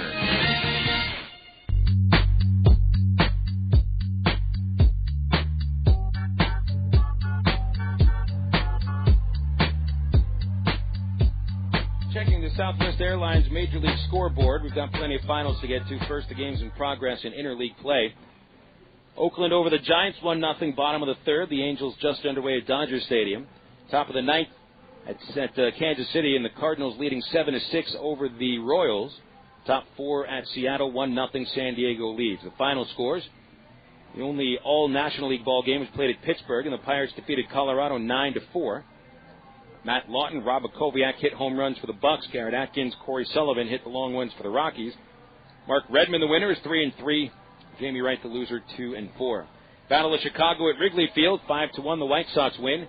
Freddie Garcia got the win, 4-3. Greg Maddux, the loser, 2-2. Jermaine Dye and Joe Creedy hit home runs for the White Sox. Meanwhile, in Cincinnati, 2-1, the Reds were winners over Cleveland. Aaron Harang gets the win over Kevin Millwood. Danny Graves saves his 10th. Felipe Lopez and Adam Dunn accounting for both of Cincinnati's runs with solo home runs. Yankees defeat the Mets at Shea 5-2. Kevin Brown gets the win. He is 3-4. Zambrano, the loser, 2-4. Mo Rivera save number 8. Florida Marlins win the Battle of Florida 7-6 over the Tampa Bay Devil Rays. Al Leiter the winner. Hideo Nomo the loser. And Jones saved his 4th. Into the American League, Texas got a home run from Lance Nix in a 7-3 victory over the Houston Astros. Kenny Rogers got the win at 5-2, and Brendan Backey suffers his 3rd loss. Phillies over Baltimore 9-3. Randy Wolf is 3-4 with a win. Daniel Cabrera, the loser, 3-3. Chase Utley hit a home run for Philadelphia. Fiorentino hits his first Major League homer for Baltimore. Toronto 6-1 winners today over the Washington Nationals, with Vernon Wells hitting a couple of home runs. Ted Lilly gets the win. He is 2-4. Arizona wins at Detroit today 6-2. Brandon Webb with his 6th win of the season. Brian Bruni saved number 4. And the Boston Red Sox defeat Atlanta 4-3. Bill Miller and Jason Varitek hit home runs. Trevor Miller the winner. Hudson the loser. And Fultz saves his 11th of the year. You're up to date now on the Major League Scoreboard thanks to the Southwest Airlines out-of-town scoreboard. Don't forget you can always log on for low fares online at www.southwest.com. We'll name the BC Powder Player of the Game after these words on the Creative Sports Radio Network.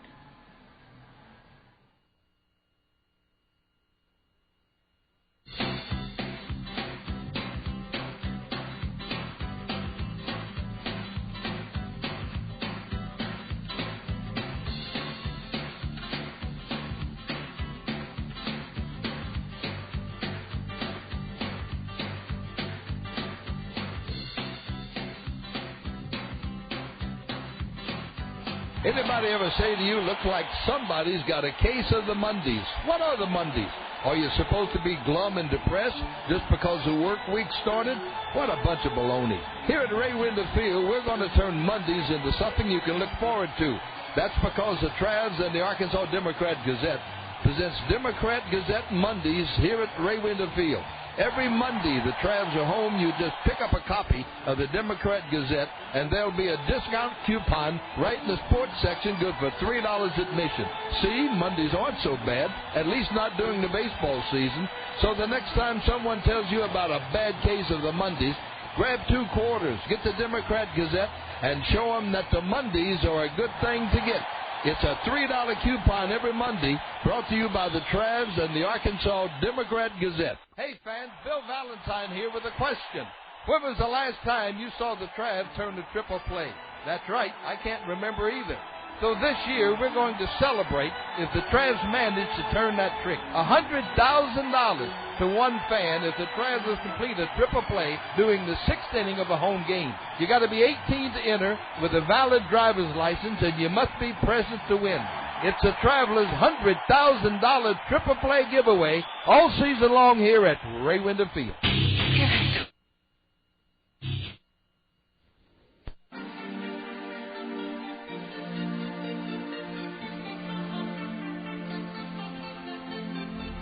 Aaron Herr is tonight's BC Powder Player of the Game. The Springfield Cardinals second baseman Herr knocked in the winning run with a 9th inning base hit, finishes 3 for 4, had a run-saving diving play in the 4th inning, and pretty much beat the Travs today with his bat, collecting 3 of Springfield's 7 hits and 1 of their 2 runs batted in. That play on Porter's hard grounder in the 4th inning saved the run, and the Travs certainly could have used one more run today, as they lose by a final score of 4-3.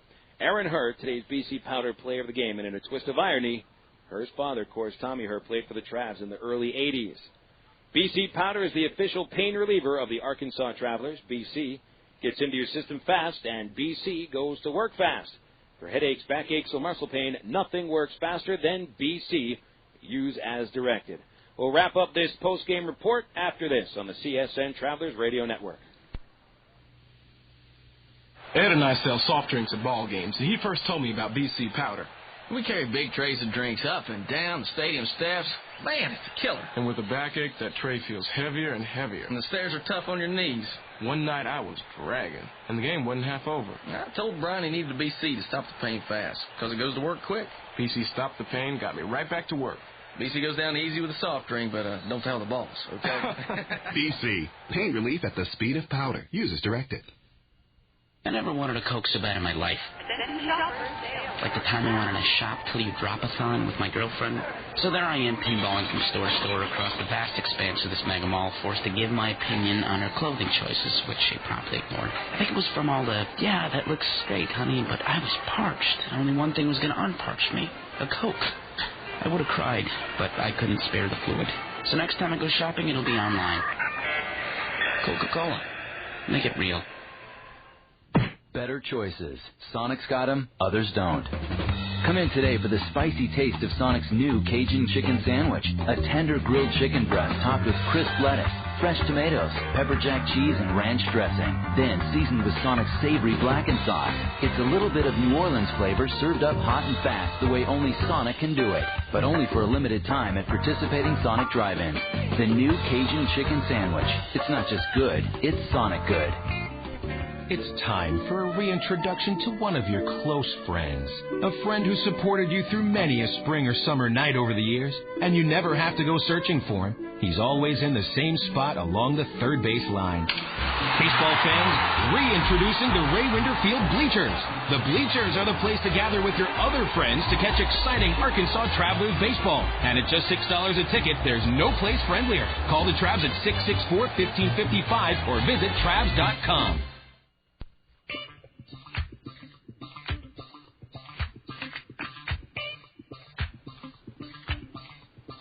Very tough loss tonight here in Springfield as the Travs blow a lead for the second time in 2 games, really having trouble holding on to leads. Blew a 4-run lead against Tulsa last Saturday, blew a 2-run lead on Sunday, then blew a 4-run lead yesterday, a 2-run lead today.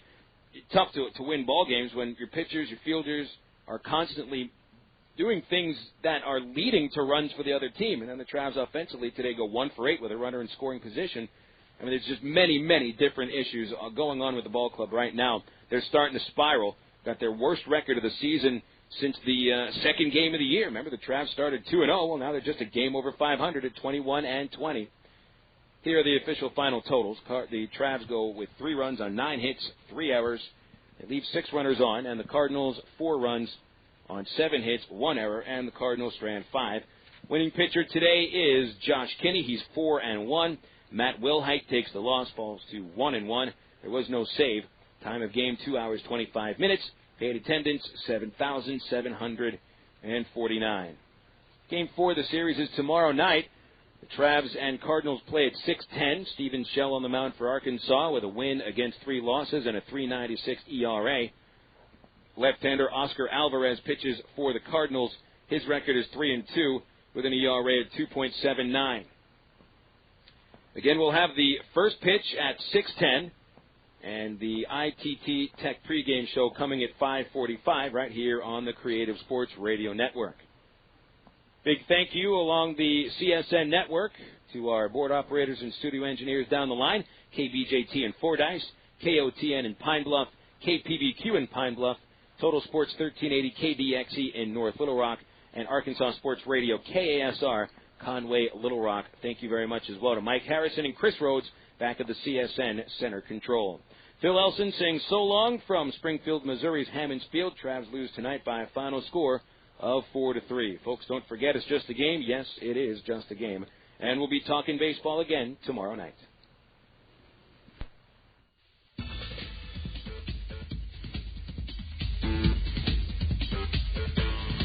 The Arkansas Traveler postgame show was brought to you by Allstate Insurance. See your nearest Allstate Insurance agent anywhere in Arkansas today. And remember, you're in good hands with Allstate. Arkansas Traveler Baseball has been a presentation of CSN, the Creative Sports Radio Network.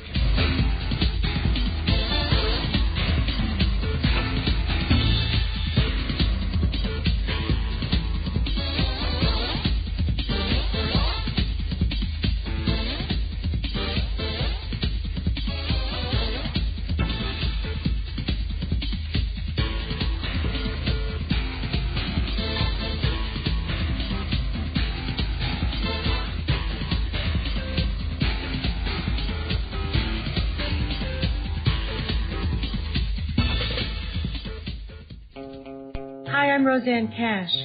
To millions of people, Johnny Cash was a music legend. To me, he was just Dad. When he died, a lot of people thought a lifetime of hard living finally caught up with him. And it's true, Dad had his demons. But he also had diabetes. For years, he ignored it, even as his health and vision slipped away. Until one day, as he sat in his office, surrounded by books he could no longer read, he said to me, "This is a room full of regrets now." Diabetes is serious. It can steal your sight, your limbs, and worst of all, take you away from the people who love you. But it doesn't have to be this way. If you have diabetes, test and control your blood sugar regularly. You'll be healthier and you'll feel better too. For a free new guide on managing your blood sugar daily, visit healthywithdiabetes.org. A message from the American Association of Diabetes Educators.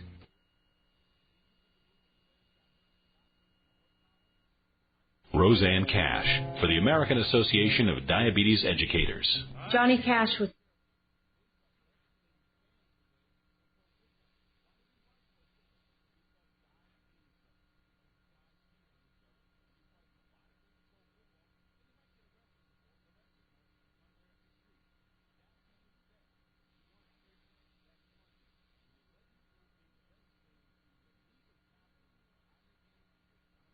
Four, 3, 2, 1. Last night, the Travs had a couple of two-run leads, couldn't hold on to them. Springfield wins at 4-3. Leading the attack for the Cardinals, second baseman Aaron Herr, the son of Tommy Herr, finishes 3 for 4 with a game-winning single in the bottom of the ninth as the Travs lose for the 6th time in their last 7 games. Travs got up 2-0 with a couple of runs in the first. RBI single for Alberto Callaspo and a double play hit by David Gates brought another run in. Daniel Davidson sent down the first 14 batters in order, but gave up 3 runs in the 5th and the 7th innings combined. Travs got one more run by a home run from Greg Porter in the 7th, but they go 1 for 8 with runners in scoring position and strand 6 men on the bases. In the bottom of the 9th inning, Springfield loaded the bases thanks to one hit batsman, an error by Mike Napoli, and a pass ball by Napoli, 2 intentional walks, and that set up Herr for the game-winning hit. Travs are now just 21-20. That's 1 game over 500. While Springfield gets up to 19-22. Game 4 of the series tonight at 6:10. We'll hear it right here on CSN.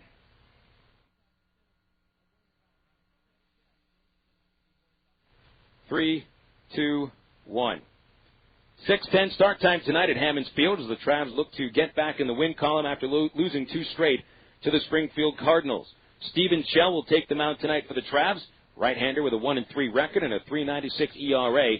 Oscar Alvarez toes the slab for the Cardinals. He's left-handed, 3-2, 2.79 earned run average. First pitch, 6:10. ITT Tech pregame show, 5:45 on the Creative Sports Radio Network.